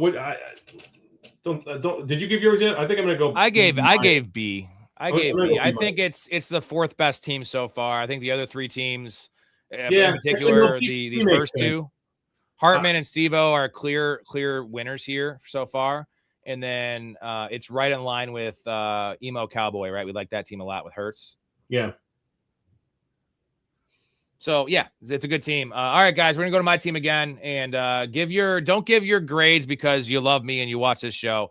Open-minded grades as well as you, Storey. So again, JT at 12 is just unreal. Kenneth Walker in the 2nd round, Ted McMillan, Terry McLaurin, and then Storey's favorite player, Brian Thomas. I feel like I had a very safe start to this draft and with a lot of upside, at least with the running backs. And safe receivers, Brian Thomas was just it. Like that, I'm not taking Carnell Tate over him. Mekhi Lemon, Pittman. It was between Tate and Thomas, but my thoughts on Tate. Like, give me if it's tiebreaker, give me the guy I've seen be elite in the NFL, and also give me the better offense in Brian Thomas.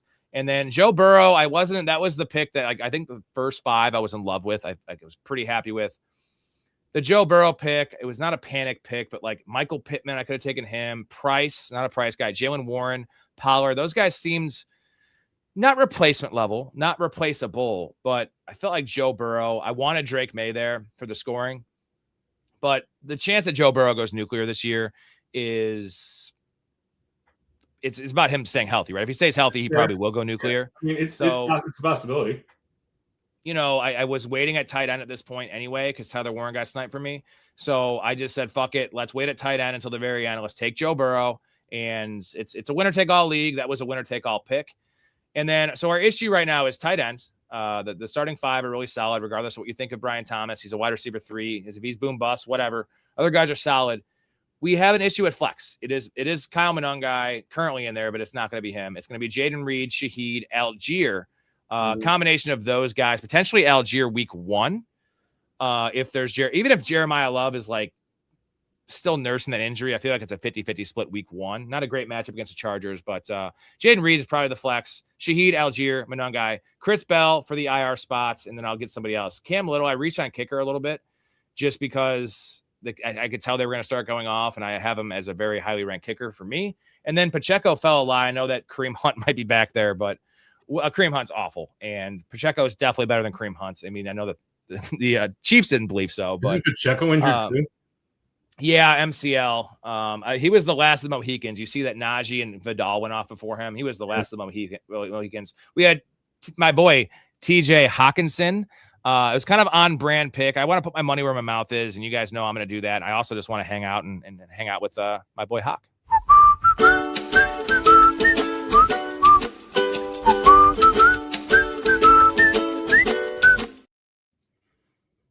And then Vele I took early because Chris Olave did get dinged up today. And just in general, he's the number 2 there. Like, what if something happens to Olave? Even if not, I think he's the number 2 in a pretty up-tempo offense. I needed someone safe, like Shaheed, Chris Bell. I needed someone safe. At worst case scenario, I could flex him in a nice matchup and get like 7 or 8 points. That was my thinking with Vele. So what are your thoughts? What is the grade for the team, Storey? Yeah, I mean, good picks. I'm floored that JT dropped. I can see why Ken Walker dropped with news of a foot injury. Yeah. Correct me if I'm wrong. Yep. It's not good. Foot injuries can be dangerous. Like, the hell was it? They can last for a while. So, but you got to take the value where it falls. So there you go. Then McMillan, McLaurin, high on both of those guys. Got a couple of mix in there. You got a couple of reads in there. That came out wrong. Not mixed like Irishman. That came out wrong. You got Reed, Shaheed, like Joe Burrow at 6'3". I think that's good value there. I'm not a fan of the Brian Thomas pick. We've done it to death, so we don't need to go over it again. I think you went too early on kicker. I know that Cam Little is a highly drafted or a high guy on your board, but again, it's a kicker, and you're going to be dropping him in the 7th round anyway, or in the 7th week anyway. So I just don't know why I would use a 12th round pick when you can get like a Pat Bryant or a Ray Davis or a Kayshon Boutte, not Kayshon Boutte for him. But yeah, so not Pacheco, good there. Hawkinson again. I would have taken Schultz there personally. I do like the Vele last round pick. I think there's good value there. So it's a B plus. There's some missteps in my opinion. I can see why other people rated an A. I don't think you can go much lower than a B realistically, but for me, it's a B plus. I think you got great value in the first 4, and then great value with Burrow, and you kind of pieced it together where you could. That's fair. I mean, there was definitely a couple, like, again, once the Burrow picked hit, and then, I waited at running back so long after my 2 studs. And my plan was to go Mike Washington later, and he got picked before me to give me some insulation, and I didn't take Emmett Johnson, but we don't know Emmett Johnson's the guy. I think he's the guy. Yeah, I didn't want to go that route, and then there's no one to handcuff JT with.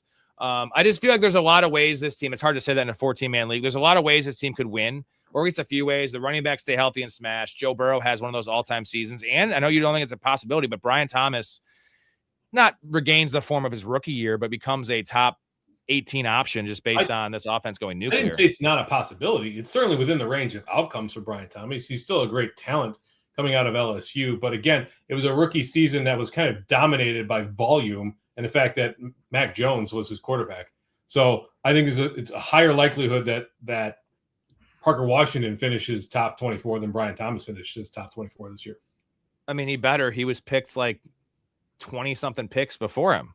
Well, for good reason. You don't see that?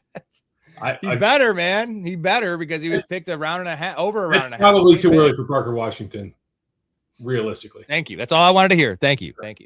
All right. Well, yeah. I think that's a fair grade. I would probably go. I don't think I can go A on this team. I think the other teams might be safer. At the time, like, I definitely had the best start to the draft with the first 4 picks, up there with the other two guys we loved.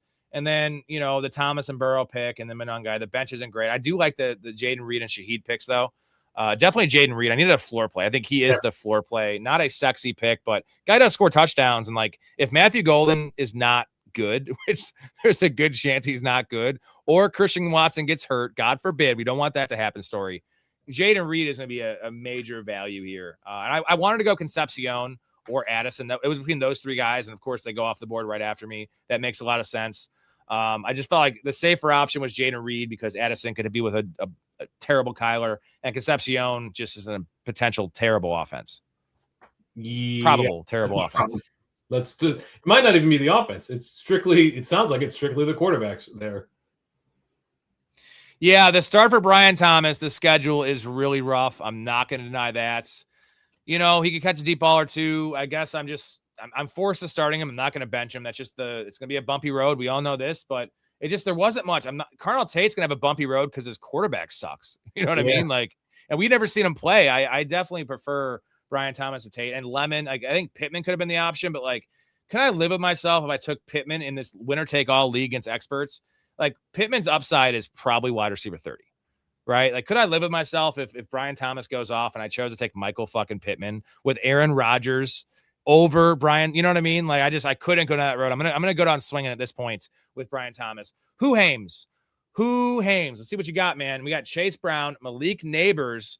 Speaking of going all in and playing, with some balls and some beards, Malik Neighbors, fine pick there in this league. Javonte Williams and Cam Scatabo. This is a wrecking crew of a running back room. I know you're not the biggest Javonte guy, but you are a Scatabo guy, a Scatabro. And then, Scatabro, is that what they're calling them? Scatabros? That's funny. That's what you're a scatter bro. And maybe I made that up. Carnell Tate is your 2. Again, I'm not a Tate guy, but with this running back, it doesn't really matter. Like as long as Tate is just on the field, I think you'll be okay. Drake May, that's a great pick considering look at the quarterback run. I said it after you did it. I was going to continue the quarterback run. And then Caleb goes 2 picks after Burrow and 3 picks after May. Lovely for both of us. And Diggs and Golden. So we both took back-to-back. You took Golden ahead of Reed. I see more upside of Matthew Golden just being, the playing time situation of, who's going to play in 12 personnel. It's probably Matthew Golden to start the year. Dallas Goedert as your starting tight end, the Texans defense. So as much as we don't love doing that, the fact that the Rams defense went in the 8th round, it makes the Texans a value. And the Broncos go right, the round after. I'm not saying they're a value, but I'm not going to ding this as much as the Rams pick, right? I mean, I'm not going to ding it by 2 rounds. How's that? I'm not going to ding it as much by 2 rounds. So we have Keenan Allen. So he goes with some veterans to kind of get him through. Keenan Allen for the start of the year. If the problem is, it looks like Alec Pierce might play week 1. If that's the case, there's some good news. We'll see how Keenan Allen does. Katron Allen's a really, really savvy pick with the JCM injury. I think it's looking JCM's hurt, right? Or is it Rashad White? Yeah, JCM's hurt. Well, yes, but he should be. I think it's less and less likely that Katron Allen carves out a role this year. Everything coming out. Terrence Ferguson and Daniel Jones with Tyler Loop, he's probably thankful he doesn't have Harbaugh kneeling the ball and making field goals longer anymore. That's pretty nice. It's a pretty balanced team, man. The receiver room is the issue, but again, it doesn't really matter if you're running. If it's mostly Scatterbo. If Scatterbo stays healthy, your flex is as good as anyone's in the league. And, Scatterbo's going to catch a hell of a lot of balls there. Javonte is super safe. Chase Brown, 69 receptions last year. Nice.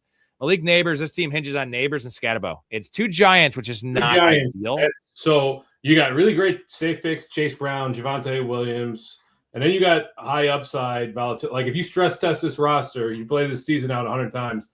How many times do both Malik Neighbors and Cam Scatterbo end the season, both having played 17 games? I'm not sure that is going to be a high percentage. Tate, big swing pick there. Drake May, I love that value on May. Diggs, I love that value on Diggs, man. I think Diggs is poised for another really, not a huge season, but I think he's a great second option there in Washington. It does put the damper on my rookie love there. I would have taken Reed over Golden. You say that he's the upside guy. The downside is that he just sucks. And his production profile that we saw in college is just what he is. And then you got Dallas Goedert, waited on tight end. I love it. Then why the backup tight end? Why the backup quarterback? If you got Drake May, you're fully expecting to start Drake May all the way up until week 11. So what are you going to do with Daniel Jones on your roster? Same thing with Dallas Goedert. You fully expect to start him week 9, unless he just sucks, in which case you're streaming anyway, because Terrence Ferguson realistically is much more than a streaming option too. I don't mind taking Loop there in the 14th. I think it's too early for a defense. So there's some upside shots. There's some safety picks in here. And then there's some questionable roster decisions, I would say. I'm in on the Ferguson pick much more than the Daniel Jones pick. He'll probably drop Daniel Jones, but Ferguson's a guy where if something happens to Devontae Adams, we've seen what Sean McVay does. He just relies on the tight ends. And then all the reports are, again, these are just reports that Terrence Ferguson's going to be like their, remember the old Sean Payton Joker role we've never seen? This could be the actual Joker role, and we love Terrence Ferguson. That's a fine pick. And Dallas Goedert, the value you got with Dallas Goedert, he's so late. Take a backup tight end. I'm fine with that one. And the last thought on Matthew Golden, in a shallower league, I definitely would probably want to take a shot on Golden because I think Reed's upside is capped. And this deep of a league, I think I would have taken Reed over Golden. I didn't have that option. I take Golden at best ball. Golden's a best ball guy. I think Reed is more of a floor play. But Huhames doesn't play scared. Huhames knows fucking ball. And I think that's kind of what he went for. He took shots on essentially, a rookie. Tate is a rookie, and then Golden might as well be a rookie because he was hurt last year and didn't score a touchdown until the fantasy or the actual playoffs against the Bears. The fab thing is why he did the Texans D. That makes sense because he doesn't have a lot of fab because he chose to pay for this pick. So because we're gonna have to bid on these streaming defenses. So that makes some sense. I like this team. I'm going to go solid B on this squad. I think this is a really good team. There's some risk here for sure, but there's a lot of ways this team goes boom. And you're a Tate guy, so you should be more about this squad than I am because I don't like Tate as a wide receiver too. But again, the 3 running backs are elite. Drake May is elite. There's a lot of elite positions here. I'd be higher in this squad if you didn't have 2 giants on there. I think there's a lot of risk to this. Like I said, a lot of volatility. If you stress test this roster, Tate, Scatterbo, Neighbors might not be. I mean, he looks like he's going to be healthy, but the risk there isn't that these guys are healthy or not healthy. It's this Giants offense and the coaching staff and the offensive philosophy that they're implementing there. This team could straight up suck. And from an offensive, I mean, it's the Giants. We're expecting Harbaugh and Matt Nagy to provide us with fantasy greatness. I'm not sure it exists. But then you got great value. You got Drake May. You got Goddard. You got Diggs. So it's a B. I think you could have diversified a little more. I love the safety of Chase Brown and Javonte Williams. I understand why you took the risk you did. I'll never be able to wrap my head around taking a backup quarterback. If you're gonna you have Drake May, right? When you have Drake May, yeah. If you're drafting Brock Purdy as your first guy, all right, maybe you take a shot or whatever. But I should have done it because I have Joe Burrow. You know what I mean? Joe Burrow doesn't play half the time. Anyway, last thought on this team. He had a good point. Huame's a good point. He picked his a lot of people got not screwed, but the Genty news came out after we picked our draft slots, and that changed a lot of things because essentially Genty got moved down. Almost a half a round. So which is wild that I got JT at 12 with the Genty news after it happened. You know what I mean? Because Genty was probably in this league. It's a pretty sharp league. People love Genty. Was probably in full PPR going to go ahead of JT. I wouldn't do that. I would always take JT because I've seen it. And it's not that I trust the Colts offense, but I think I trust the Colts offense a little bit more than the Raiders offense. And so, Chase Brown's fine at 13. This team, dude, PPR team with the running backs. I think Javonte, again, 34 receptions last year, could catch 40, buy into good offenses. The running backs are elite, man. Solid B. Definitely a lot of volatility, though, on this team. They're buying into good offenses, and then we're talking about Cam Scatterbo on the New York Giants and Carnell Tate. I'm talking Chase Brown, Javonte, Drake May. I get it. No, I get it. I mean, but all right, let's move on to the Iron Throne leader here. Shout out Huhames. We love you. What a nice dude. And just guy he's a numbers guy. He knows his shits. And just cheers to you, buddy. We have Ruben's squad here. Ruben was doing a million things at once, kind of like when I'm drafting best ball on the stream and I'm playing clips and I'm fucking doing the chat. He was pretty much pulling up everyone's camera. And you know what? This start is actually rather lovely. I didn't love the Adams pick over Burden and McLaurin personally, but A-Chain and Barkley is a very, very, very nice start in PPR. Love that. Ibuka, Devontae Adams, and then Hendy. So Hendy fell after Stevenson. He fell to the 514. That is pick 70. Is that right? Pick 70 for Henderson.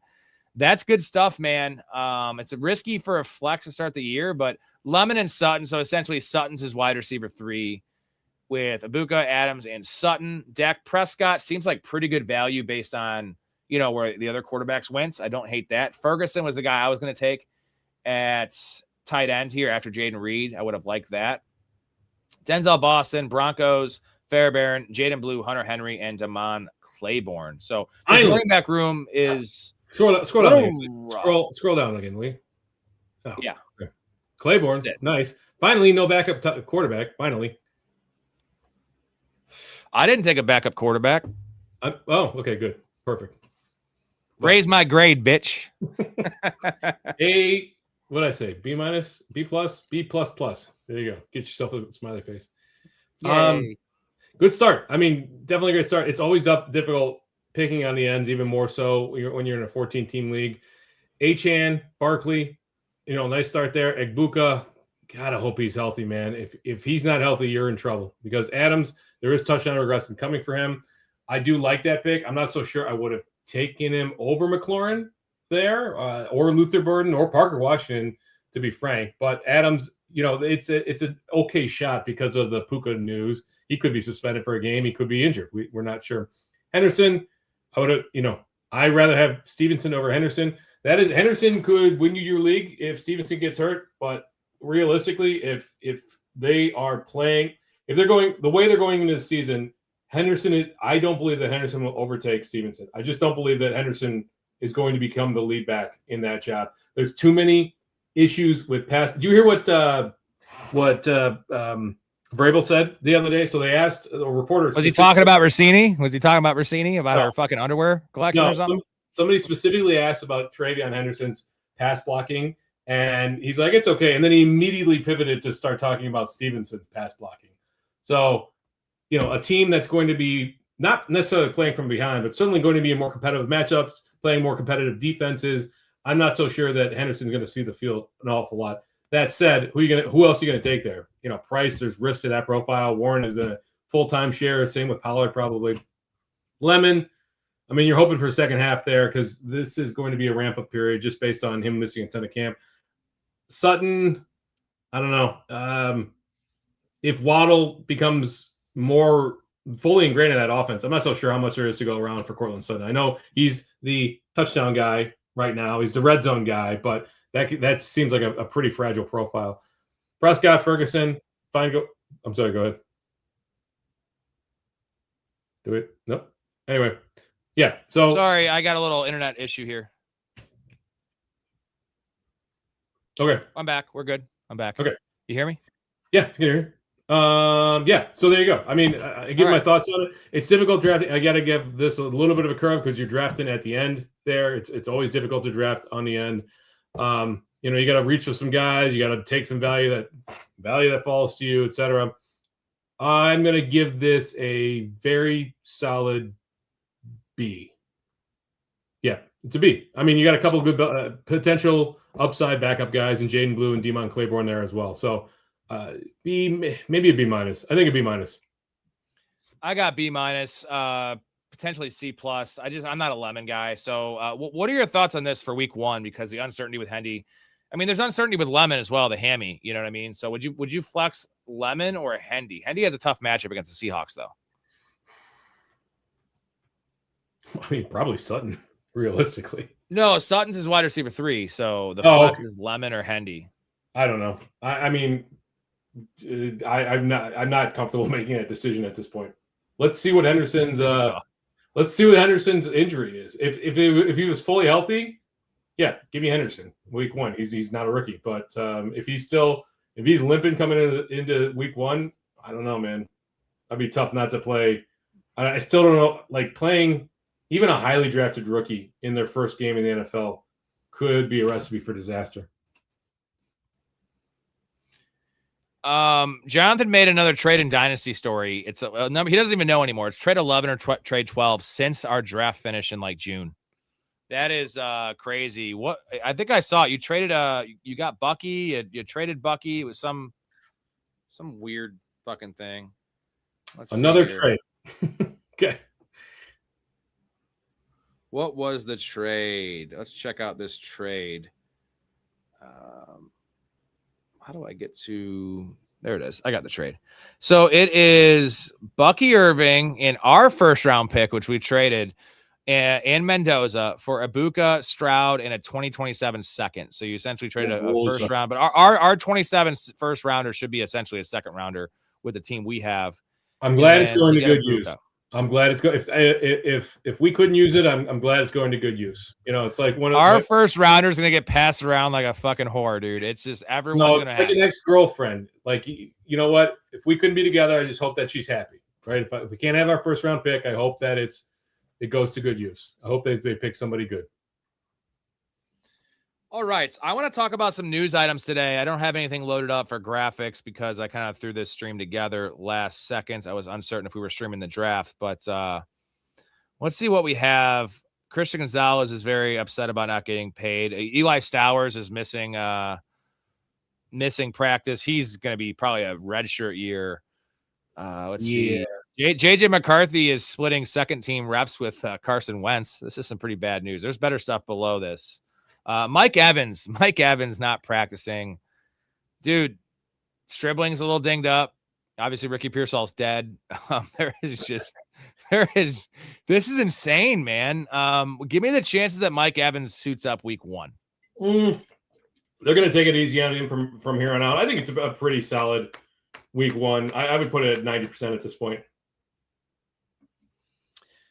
Chris Olave, hard landing on a deep ball, but it looks like it was just the wind knocked out of him and no concussion speculation, which is good news for Olave. Not too worried there. Kenyon Sadiq The team will scale back his role early in the season. The problem is his role was already going to be scaled back if he was healthy because it's Sadiq and he's a project.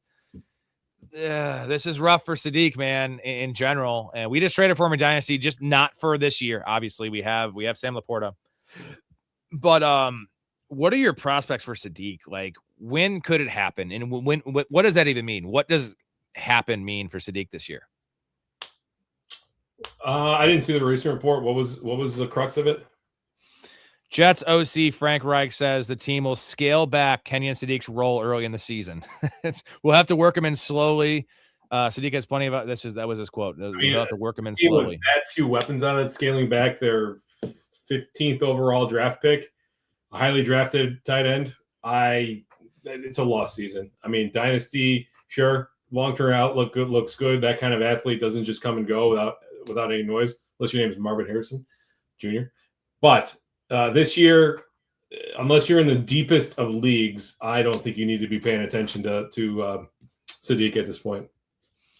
I think this was my comp for him, man. I think it was yours as well, Jonathan. OJ Howard 2.0. And, you know, I was guilty of loving OJ Howard for a couple of years longer than I should have. I think I still love OJ Howard. And, you know, he's got a pretty cool name. And he was a monster of a man. OJ was a monster of a man.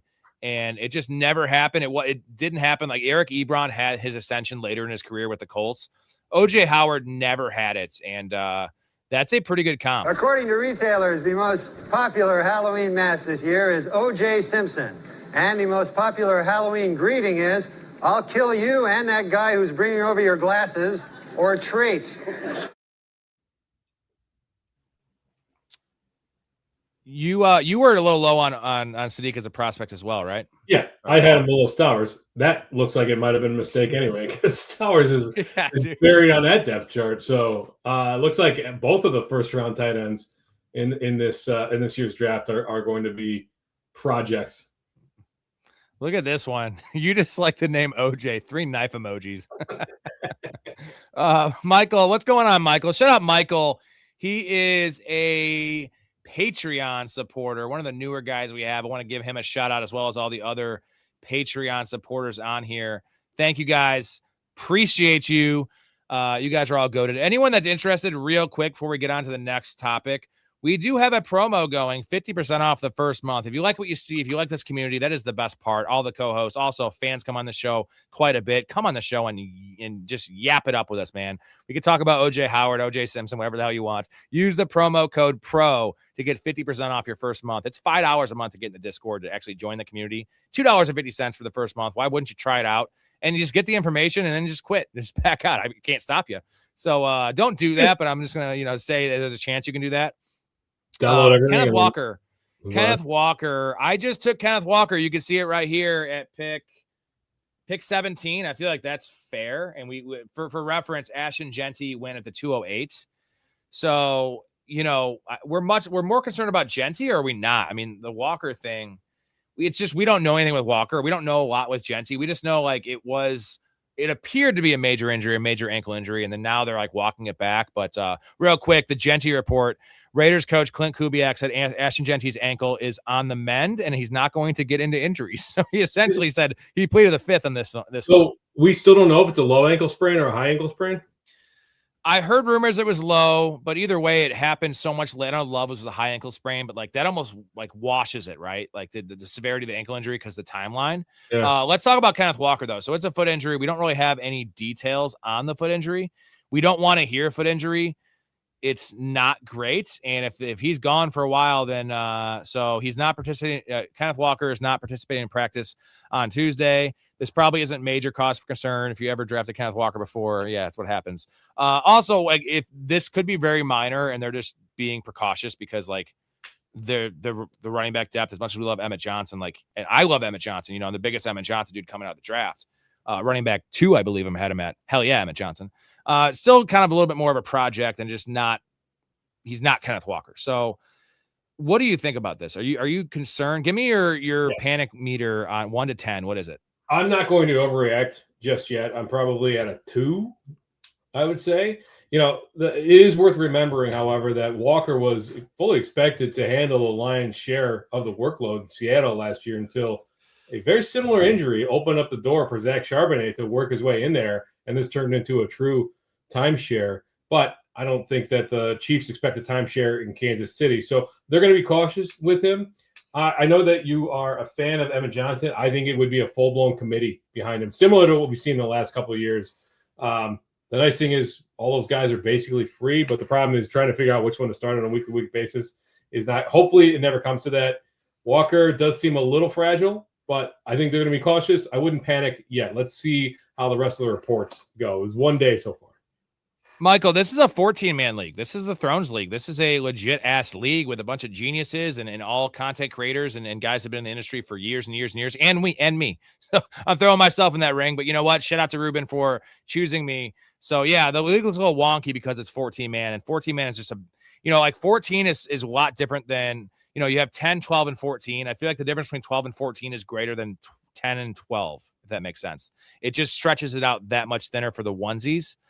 What was I going to say? I had a point to make, and then I got a little distracted about, the point, the backup running back for the Chiefs. So early in the season, as much as I love Emmett Johnson, I think that DeMarcado is probably the play if it was week one, if he missed week one. But if we're talking about a long-term injury, or let's say Kenneth Walker goes down week 9, God forbid, then it's Emmett Johnson, because he would have 9 weeks under his belt in the NFL, taking some snaps, getting some more NFL reps. So Emmett Johnson is ultimately the guy to own. Like if you're going to handcuff Kenneth Walker or just have him on a random team, if you don't have Kenneth Walker, like Emmett Johnson is the upside play, the stash you want.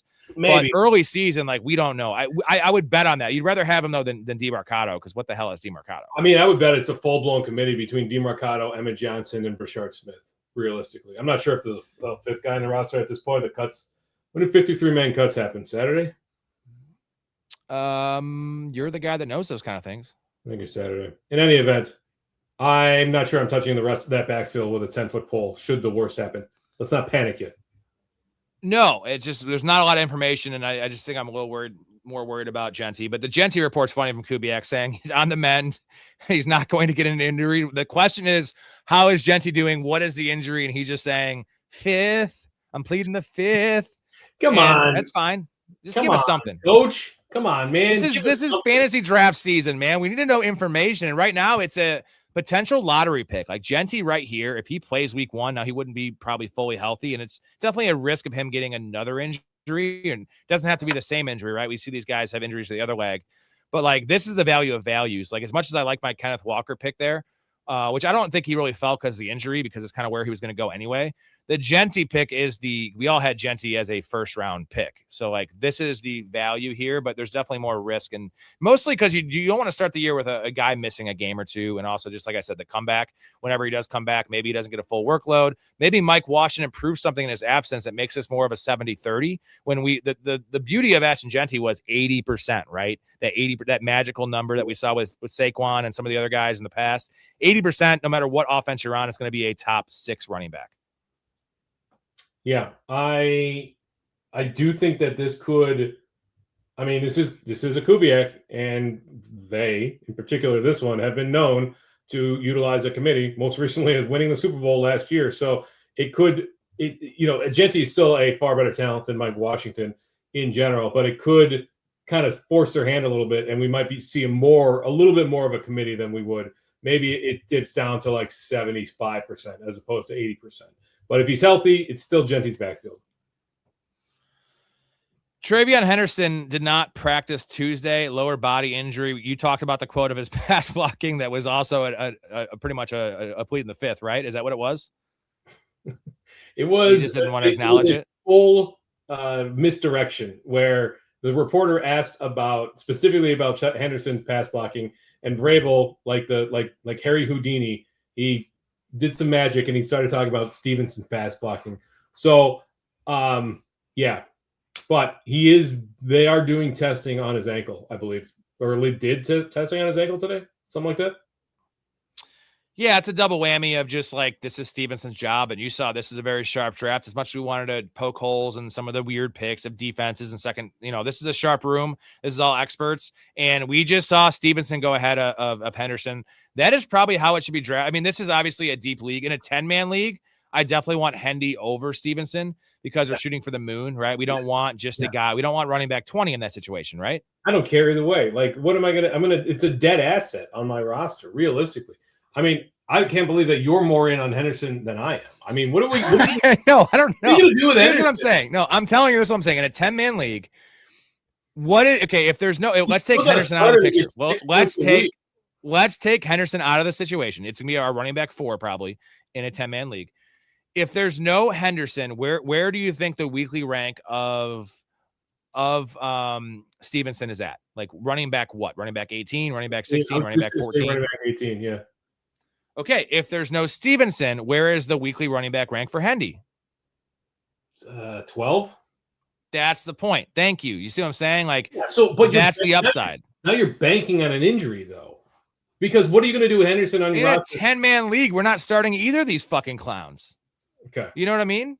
That's my point. Like, in a deeper league, 100%, give me the stable. You're drafting a backup running back. You're drafting a handcuff. Yeah, and you're drafting a handcuff backup running back. Thank you. Round. That's the problem. You're drafting a handcuff. How am I higher on Hendy than you? You know who you can where are we at? Brian Thomas. Hey, Brian Thomas was a 5th round, end of the 5th round pick for me, and this is a 14-team league. I just can't see like the steam on Henderson is just out of control. I think it's tempering a little bit. No, it's not out of control. We just saw Hendy go after Stevenson. So how is the steam? It's tempering a little bit. Let's see where these guys go in home league drafts, etc. But realistically, like, what am I going to do in a 10-man league? Like, if I got 5 bench spots in a 10-man league, I'm going to hold on to Henderson when he's giving me 6-8 points a week. I'd rather not have that headache and have to even think about starting him. Can I phrase it like this, and maybe you'll agree? If I'm drafting one of these guys to be a starter in any league, I definitely want Stevenson because I don't want to start off 1 and fucking 4. Cool. If I'm drafting one of these guys to be a bench running back, I want Hendy. I'd still rather have Stevenson. You hate Hendy, dude. You're the new Hendy hater. You're the new Hendy hater, man. Listen, if Henderson was in the role, if he was a true backup, if he was a Blake Corum, if he was a Ray Davis, then fine. Your opportunity cost in the 7, 8, 9, 10 round, whatever it is, no big deal. But the fact is you're going to have to spend a 5th round pick in home leagues on it at the very least. Probably a 4th round pick. He's probably going to go ahead of Stevenson. That's wild. I'm not saying juice that. Isn't worth the squeeze there. Like, dude, even in a 10-man league. I don't understand how I'm defending Hendy. I'm on Mars right now. I feel like I'm tripping. We have a comment here from Mitch. Thoughts on Brian Thomas in the Jags wide receiver room this year? Hey, Storey, what are your thoughts on Brian Thomas in the Jags wide receiver room this year, man? Hearing the name Brian Thomas makes me physically ill. It's like I had some of that poop lettuce. That's what it makes me feel. No, in all seriousness, I'm not convinced that Brian Thomas can rebound to his freshman form, due in large part to the situation they found him in as a rookie. In this case, I like the role of Parker Washington. I like the words coming out of camp. I like the highlights that we've seen. I like the everyday, with the beat reporters. I like the nationwide beat reporters, not just the Jag reporters talking about this guy. I like the emphasis that the Jaguars have put on the this player. I also like that this role in Liam Cohen's offense has been very valuable, dating all the way back to Kentucky. So for me, I think Parker Washington, even though he's more expensive in drafts, I think he's a better pick. Brian Thomas would need to drop to like the 7th round for me to take a shot. I am still taking Brian Thomas over Parker Washington because I'm not silly. And let's just throw that debate out and let's look at the draft that just happened. So I'm going to phrase it to you like this because this is the most concrete one-to-one comparison. Would you rather have Parker Washington and Michael Wilson or Terry McLaurin and Brian Thomas? Terry McLaurin and Brian Thomas. Thank you. So that therefore you like Brian Thomas at value more than Parker Washington. That was an exercise. Thank you. Help me out. I don't know. What do you mean? Because look I got McLaurin and Brian Thomas. He got Parker Washington and Wilson. Literally a 1-to-1 comparison. 0 chance Michael Wilson's going that early in a regular. But he just went that early in a content creator league that everyone's trying their ass off on. I mean, you see what I'm saying? Like this literally just happened. But this is a winner take all league. So there's a little That's why I like Brian Thomas in a winner take all league. Thank you, man. Appreciate that. Thanks. Okay. There's 0 chance that Michael Wilson goes before Brian Thomas in a home league. There's not a 0% chance. That just happened. Me a home league, a 12-man home league that Brian Thomas goes after Michael Wilson. And I'll eat something. I'll take a shot of. You're speculating. I'm speaking on facts because literally in this draft, Parker Washington and Michael Wilson Terry McLaurin and Brian Thomas. It's right there. It's on the screen. Do you not see the screen? Can I check? Hold on. I get it. But Hold on a that's not second. I happening got in a something regular for you. league. This is a winner-take-all league. So I get why Michael Wilson went ahead of Brian Thomas. Can you see it now? So we have, can you see it now? I can't even see it now, but you get my points. Hold on a second. Let me, there we go. Whoa. It's a lot of Chris got stuff there. Now it's just so big. I'm going to do a mock draft on air as we speak, and we're going to, here it is right here. It's right here. Look it. There's these two guys right here, there, and then there's two guys right here. You can go mock drafts or whatever the hell you want. I've done 10 drafts already, and how many of those Brian drafts Thomas, does Michael Wilson go above Brian Thomas? Well, I got the old cheat sheet right here of all my ADPs from these said leagues. Let's take a look. We have Brian Thomas, 70, 67, 64, 71, 67, 68. That's the ADPs there. Michael Wilson, 104, 108, 94, 78. So 78 versus Brian. No, that was 64. So yes, Michael Wilson goes after him, and that's a good point. But in this specific league, what I'm saying is, okay, great. In this one league, we really put a great program on. This is almost like a me and Ray episode. I love it. I love getting Storey all fired up and just yelling at me. I was between that and Muhammad. Why the fuck would it be between that and Muhammad? Why don't you just pick a common name like a normal person? Muhammad is the most commonly used name on earth. Read a fucking book for one. All right, Tua. Let's talk about Tua real quick. Get a couple more players, and then I'll get you out of here. So, did you read the Tua report today? Did you read this? No, I didn't see what happened. NFL's Ian Rappaport believes Tua Tagovailoa, I can't even say his name because he's awful, his play has made the plan to make him the starter at the beginning of the season impossible.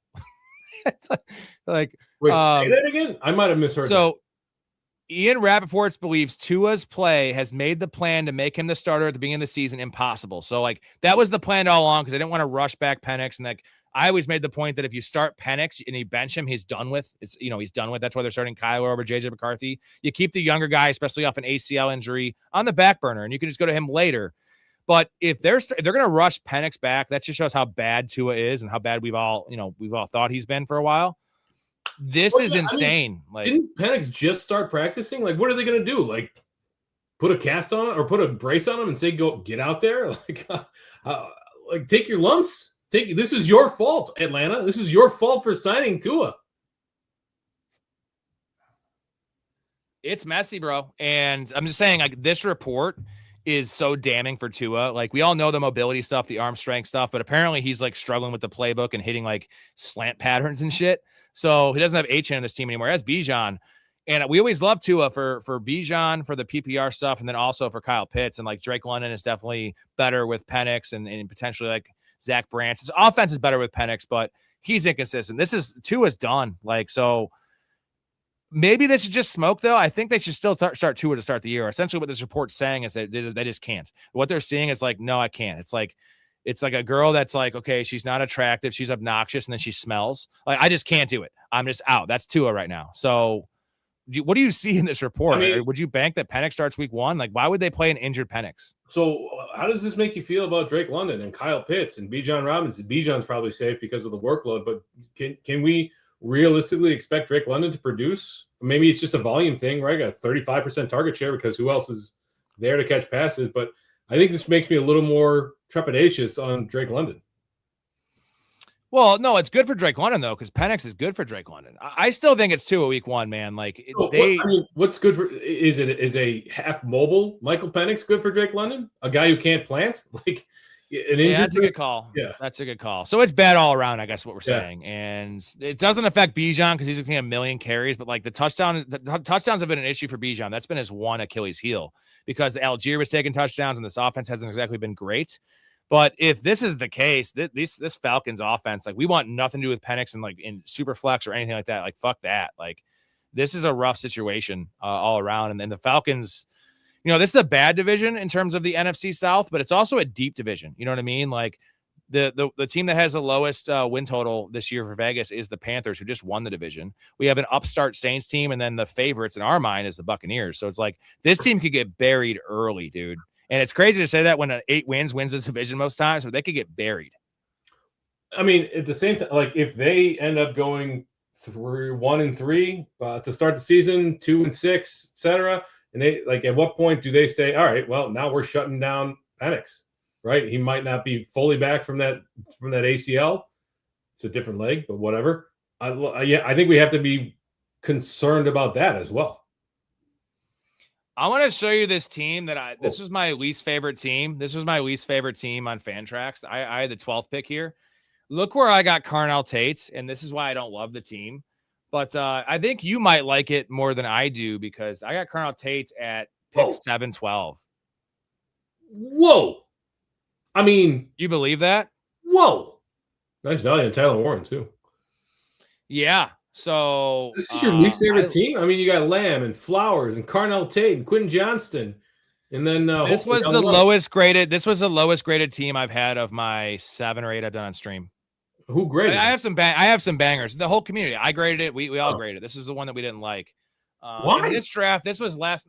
Why? Because I have I guess Tootin's my flex. Tootin, that's a problem. Carnell Tate, because I hate Carnell Tate. But at this point, I love Carnell Tate as a 7-12, right? I mean, how can you not love him at 7-12? He's the number 4, 5. I'd rather have Brian Thomas. You know? 4 or 5? I can't remember. Brian Thomas.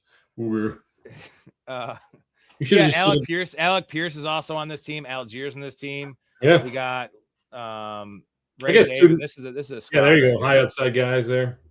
No, this is my least favorite team though. No, are there waivers in these teams? Yeah, there's waivers, no trades though. No trades. Okay. I don't know. I like this team. I'm not sure why this has been graded so lowly. I mean, you're high on Zay Flowers, CeeDee Lamb, poised for a very strong bounce back year. I like Tate. I like Quentin Johnson as a 4 there or flex. Alec Pierce looks like he's back on track now. Hopefully he's ready at least by week 2 or 3 or whatever it is. Algier, you can get some good value out of him. Maybe something happens with Tootin. Tootin could take over the backfield. I guess that's kind of your problem right there, right? Like Tootin could be not a 0, but he could be stuck in a nasty committee. Let me pull up this real quick. I want to show you before you get off. I want to show you my 250s, my $250 drafts here, and this is the one. Let's move our pictures here. Hold on a second. I like both my 250s better. This is a good view. So we had. I can zoom this in a little bit as well. Let's get Storey's opinion on my teams. So this is the team I love. You like Stevenson, right? So Puka, Flowers, Watson, Harrison. We have Scatabo, Stevenson. Herbert's the quarterback. Blake Corum is the running back 3. Algier Pacheco. This is before the Genti injury. We got Mike Washington. And what was that, round 13? So Mike Washington, Ray Davis, Tyler Shuck as a backup. Like, I like this team more than the one we just looked at. The receivers, Christian Watson. I got Marv as my flex. Scatabo and Stevenson. What do you think? Yeah. Bowers. I mean, I'm not as huge a fan as this one because your running back 1 is Cam Scatabo, and the guy could be eating his meals from a straw by week 4. We just don't know. So I like the other one better personally. I obviously went heavy on the backup running backs there. Kudos to that. Blake Corum going at 9.4. Is that typical? I feel it was a little late for him. That's about right. I'm kicking myself now for taking. Well, here's what happened. I took Pacheco ahead of Bigsby because I was going to take Bigsby here because Bigsby's buried in the ranks. But it ended up getting me Mike Washington though. You know what I mean? Because true, but you could have Bigsby and Mike Washington instead of Pacheco and Mike Washington. Yeah, I totally get that one. But Algier, this is I like this squad quite a bit. Let's look at the last one. Let me look at the last 250 that I have. I've only done 2 250 so far on the stream, and it is where's it at? So it's not that one; it's this one. Here we go, and then we'll get you out of here, buddy. I'll get to the fucking draft board. This shit's crazy. It's different on every screen. That's wild. Here we go. All the way over here. I got to move my camera because it's blocking my name. There we go. So St. Brown at 9. Tiny Dancer, Zay Flowers, another Scatabo team, both my 250s. Watson, Joe Burrow at the 6'4". DK is the flex, which is kind of an issue. Harold Fannin at tight end, Monungai, Addison, Worthy, Bigsby, Pacheco, Ray Davis, Spears. You know how I draft my teams. And then my guy, TJ Hawkinson. So you like that other team more than these two teams? Yeah, I do. I like that first one best. I probably like this one a little more than the second one. You are, I mean, really investing in Cam Scatabo this year. That's a lot of faith in like, don't get me wrong, like his target share, his opportunity share, everything was where we wanted it. It's just there's a lot of risk to this profile when you consider the offense that he plays in, as well as his penchant for getting injured. Not necessarily. It's for me, it's the Tyron Tracy thing. Like I was much more worried about Tracy than I am about Najee Harris. And if Najee Harris might take some goal line carries, but that just means Scatabo's in the field for all the passing down work. And I'm not saying Najee can't do that, but Najee's also coming off an Achilles. Like, yeah, I'm not worried Cam about Scatabo, dude. Yeah, I mean, do you so Tyron Tracy's probably on the roster bubble at this point. Oh, he's behind Singletary, man. Yeah. I still think that he was leaking out, but everybody seems to think that he whiffed on a pass block. So I don't know. I thought the same thing. He also fumbled. Jonathan, I can't show him that one. That's Erica's team we drafted, and that's on her accounts. So I don't want to switch accounts here. We got Jamar Chase at 5. We got Carnell Tate, not as good as the value in the one I showed you. We got Carnell Tate at the 7.5. Which is also as our wide receiver 4 or maybe wide receiver 5. That was a pretty banging team as well. But we've been drafting a lot of good teams. I mean, I like the builds. I think I have this Fantrax thing down. I've done fucking 150 of these fuckers since I switched over to Fantrax. Just got to get a few of them to fall right. Yeah, and Scatabo, I guess I did take him over Jacobs and Swift. But the upside, I'm playing to win these fucking leagues. If Cam Scatabo just plays like 14 games and doesn't miss the fantasy playoffs, like miss some games week 4, week 5, who cares? Like Cam Scatabo should be an RB1, right? Just based on what we saw last year. He was trending in that direction. There was nothing that was going to stop him except for a broken ankle or dislocated ankle, whatever it was. Nasty injury. He says, where is Genty going? This year is CTE. Definitely. Genty is going. This was the draft we just did. Sorry, I missed your question, Peasy. Genty went at the 208, but this is a 14-man. So essentially the 2-3 turn of a 12-man. So at this point, I don't think you can take Genty. I don't think you should take Genty before the 3rd round. I think that's pretty unadvisable. He probably belongs in the 4th, realistically, because we still don't know. Like, the low ankle sprain, high ankle sprain, whatever it is, he could be on the shelf for a few weeks. And Washington, I think, is very reasonable to consider as early as the 10th, but probably more like an 11th or 12th round pick. You might be able to start him as a RB2 / flex play in week 1. It all depends. But taking Genty before the 3rd round, I think, is just not a good idea.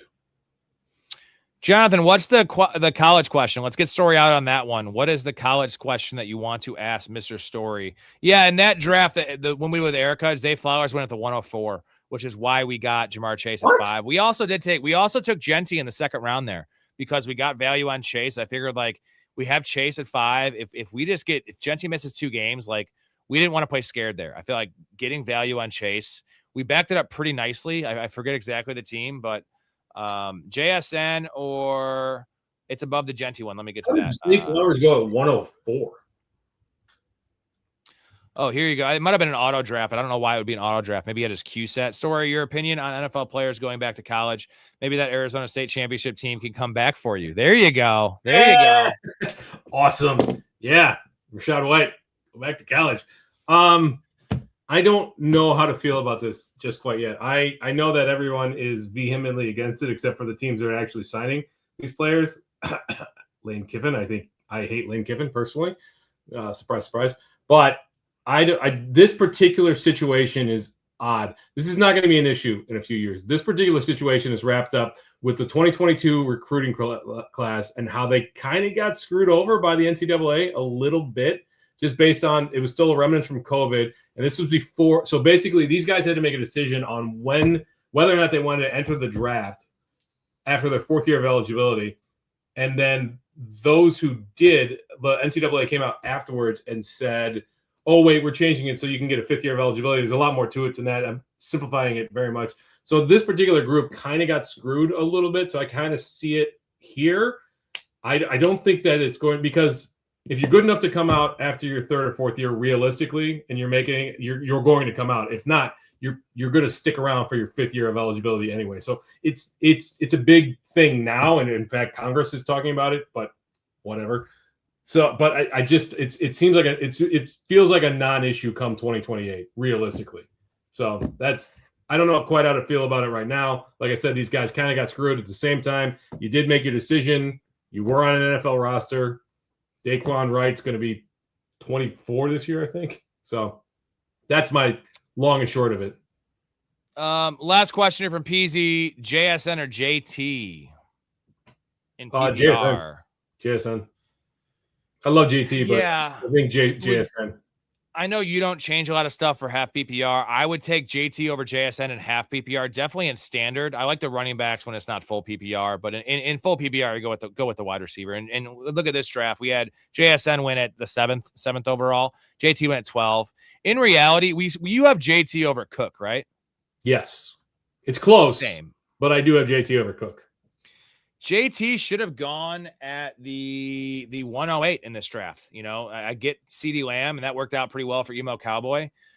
You could make the argument, and just based on how you're valuing the positions, that you could take CeeDee Lamb over JT. But number 9, that James Cook spot should have definitely been JT, and then Jefferson. Like, I know it's Justin Jefferson. We also know it's Kyler Murray, and like we saw last year, we saw what we saw, and it's not going to be like that this year. But we also saw JT crush everyone's souls last year. And like, he didn't get hurt last year. I think this is one last like super JT season, right? Where he's not a little bit decrepit, and, you know, he doesn't have the workload. It was a big workload last year, but it wasn't like a CMC level workload. Yeah. I mean, it was a monster workload. He was absolutely lapping the field. I would take Lamb over JT realistically in any format. You could make the argument with James Cook if you wanted to. I wouldn't begrudge anybody that want to take James Cook over Jonathan Taylor. Jefferson, I'd be hard pressed. I don't think I would get there. I still don't believe in that resurgence, Kyler Murray resurgence. So Jefferson's a risky pick. I don't get the Hampton over him. I wouldn't take Chase Brown. I wouldn't take Achane. I wouldn't take Barkley over him. So I agree. I think he should have gone at that 108, 109 spot. I would have taken him in this draft. I would have taken him at 109. The 108, I do like Lamb a little better. Last question from Hetzer, CMC or JT half PPR? I think in full PPR, it's got to be CMC, even with the risk, like the past 100 receptions last year, dude. That's insane. But half PPR, does it change it for you, JT or CMC? Any format, it's CMC. I mean, the pass catching. But even if you care about that kind of thing, which I don't, the sheer matter is like he's going to get 100 targets this year, and targets are worth so much more. Especially now, like the fact is they're going to rotate through injured wide receivers all year long. If McCaffrey stays healthy, he more than likely will be top 3 in terms of running backs. I think the argument for JT is, yeah, the upside of both players. Like JT has great upside, but the CMC has the ultimate upside, even if he's a little bit more neutered as a player. If he's still like 80% of what he was last year, but it's JT is a safer pick because I know he has had some injury concerns. Like CMC has that giant workload. He's older. Like it feels safer to take JT, but we're playing to win. The answer is CMC. Yeah. I mean, realistically though, we have to weigh the risk of the Daniel Jones injury and the Colts offense versus the 49ers offense and what they put on the field offensively. That's a good call because JT's downfall had nothing to do with JT last year. He was the same running back. It was just Daniel Jones was playing at an elite level, and you know he's somewhat mobile. It just definitely there was some RPO stuff, and just the offense was humming, and it was the opposite of humming with fucking Phillip Rivers back there eating fucking cheeseburgers and shit. It was fucking great. All right, buddy, get out of here. You're going to see Storey on Friday night. That's a big show, Storey. That is you got to get prepped for this one. This is our player props, our season-long player props. I have 6. So come here with 6 player props. I already bet all mine and posted those in the private Discord for those that are paying to get my bets, which usually hit. And we did pretty well last year on this segment. We've done pretty well the last couple of years. So 6 NFL futures. I want to stick it to player props, though, not just like win totals. Got it. Season long player props, 6 of them. 6.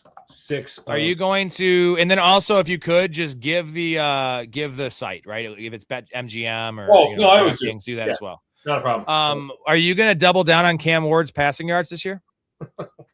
all he had to do was be better than Caleb Williams, and apparently that was too much of a tall task for him. All right, buddy, get out of here. We'll see you Friday. Appreciate you coming on and awesome insight as always. It's nice to have an outsider. You weren't involved in this draft. You did help me get the number 12 pick and not spend a lot of fab to do so.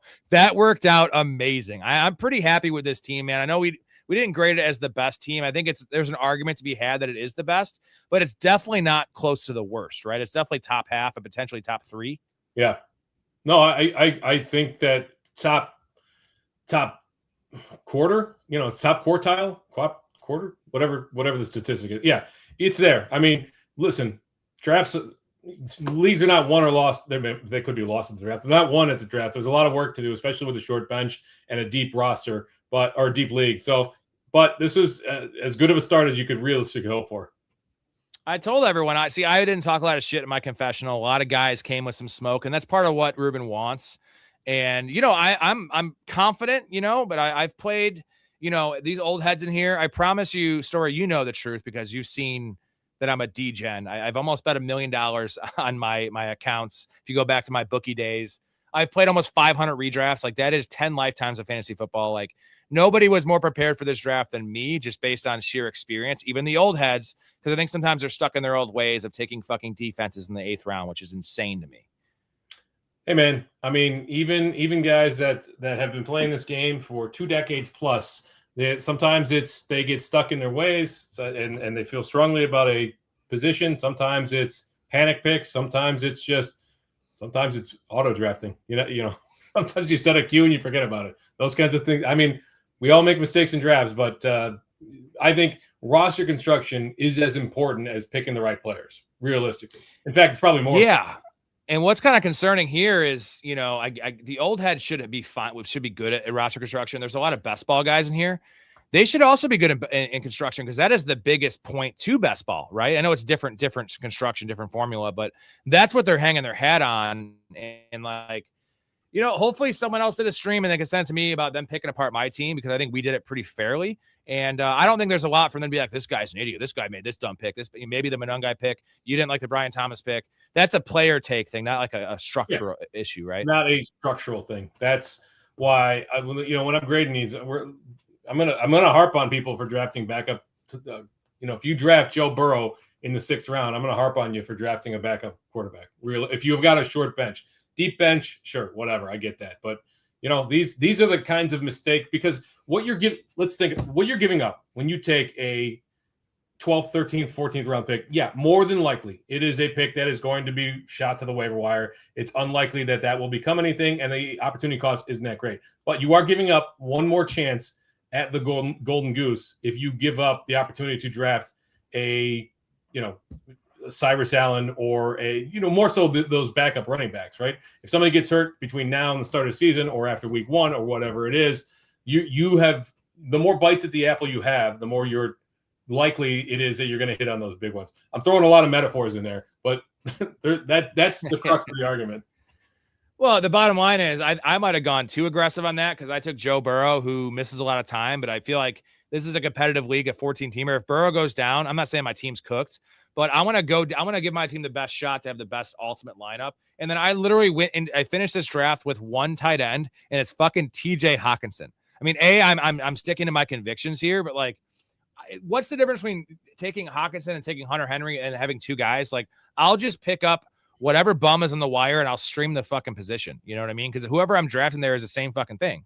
It's streaming. Yeah, exactly. I mean, that's what you're going to have to do in some of your drafts. So you might as well shore up those starting positions and those flex spots and those bench spots. If you're going to end up drafting those guys late, you're streaming anyway. Like if you're drafting Hockenson, it's a very strong possibility you're streaming by week 4 or 5 anyway. All right, buddy. Good stuff as always. We'll see you Friday night. Get some sleep. Have some tea for us if you could. Already had it. Probably going to keep me up. All right. Well, Friday night, player props, season-long player props. Yeah. It's going to be a good time. All right, buddy. We'll talk to you soon. Later, all. What a guy Mike Storey is. I'm trying to give you a read off, but you can't be on the screen when I do it. Get out of here. Yeah, I'm out of here. What a guy.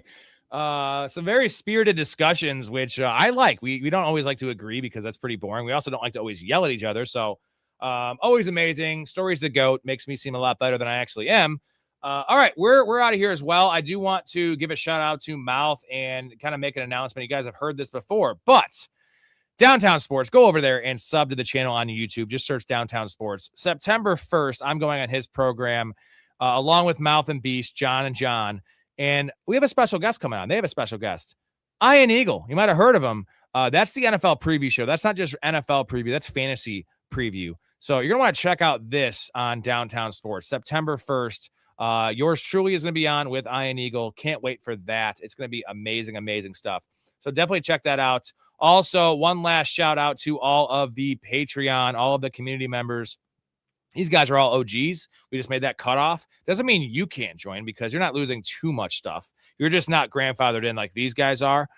Maybe I'll make some exceptions. Who knows? But use the promo code PRO to get 50% off your first month. If you're on the fence, if you're wondering, what is it? What do we offer? Blah, blah, blah. Is it worth it? Well, it's definitely worth it because all the guys that have signed up are sticking in with me and they also love me and want to support the show. Another reason to do this, but Discord, community fantasy leagues, guest appearances on the pod. Come chalk it up with our boys, with other community members, with Storey. Every Friday night during the season is going to be fan night. We're doing the last 2 hours of the show with multiple fans every single week of the season. Come on. If you ever wanted to do a podcast, if you ever wanted to test yourself out or just come on and talk about Helen Hunts, anything like that, we'd love to have you. Also free merchandise, not the Ricky Williams jersey, unfortunately, but we have shirts, we have hats, all that. And guys, the bets. I just posted my week 1, my opening night bet, my player prop for that Patriots Seahawks game. That's in there, as well as my 6 NFL futures when we talk about on Friday. You want to get those in soon because those lines are already moved quite a bit. They're going to keep on moving,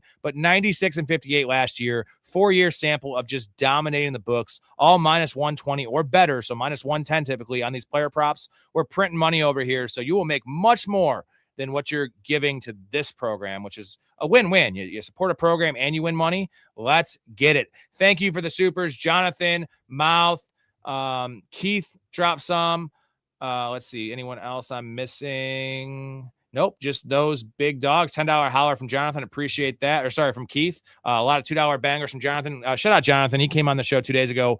Had a great team. By the way, Jonathan, that guy that drafted all those quarterbacks, I got auto drafted. He dropped Kyler, I think. He dropped one of them. I put a waiver claim in because we had like the 8th priority. So we had the 5th pick, maybe 7th priority. We're going to get our backup quarterback after all because that guy auto drafted 5 fucking quarterbacks. So that worked out pretty well. Shout out to Cruz. How you doing, man? He's in one of the community drafts with us. We'll be talking to you later. McAuliffe, Jonathan's story is metaphorically metaphorical. 100%. All right, guys. Tomorrow night we have a draft at 9 p.m. That's a $250 Fantrax draft. Hopefully we'll see you there. Thursday, I'm actually streaming my home league draft, which is a clone of the 12-team PPR we're doing, a really deep 2 flex spots. I've been doing that league for a long time. That should be fun. A lot of really good friends of mine in that league. I'm going to stream that, maybe have a guest on, one of the league mates in that league that's not drafting next to me. That'll be a good time. That's 8 p.m. Central. And then Friday, Storey's coming on for a normal segment. No drafts Friday night. That's the last night I don't have a draft until the season starts. That'll be later, like 10 o'clock or 10:30 p.m. Central. I'll keep you guys posted. That's the player props, the NFL future bets that we have. 6 of them. You're not tuning in for that one. Appreciate everybody. Great show. Again, shout out to Ruben for hosting me in this Iron Thrones League. Pretty happy with the team, all things considered, man. The Brian Thomas pick, I'm not the biggest fan of, but I'm playing to win this fucker. It's winner take all. Love my squad. JT and Kenneth Walker, Ted McMillan, Terry McLaurin, Brian Thomas, Joe Burrow. Let's go, man. Love this team. Can't wait to compete with all these super smart content creators. Again, thank you, Ruben, for having me. If you're still in here, That's it. We'll see you tomorrow night. I'll talk to you guys in the Discord. I probably have some picks in our slow drafts, our community drafts I have to get to. So thank you guys. Love you. Love your life. Stay positive and respect each other.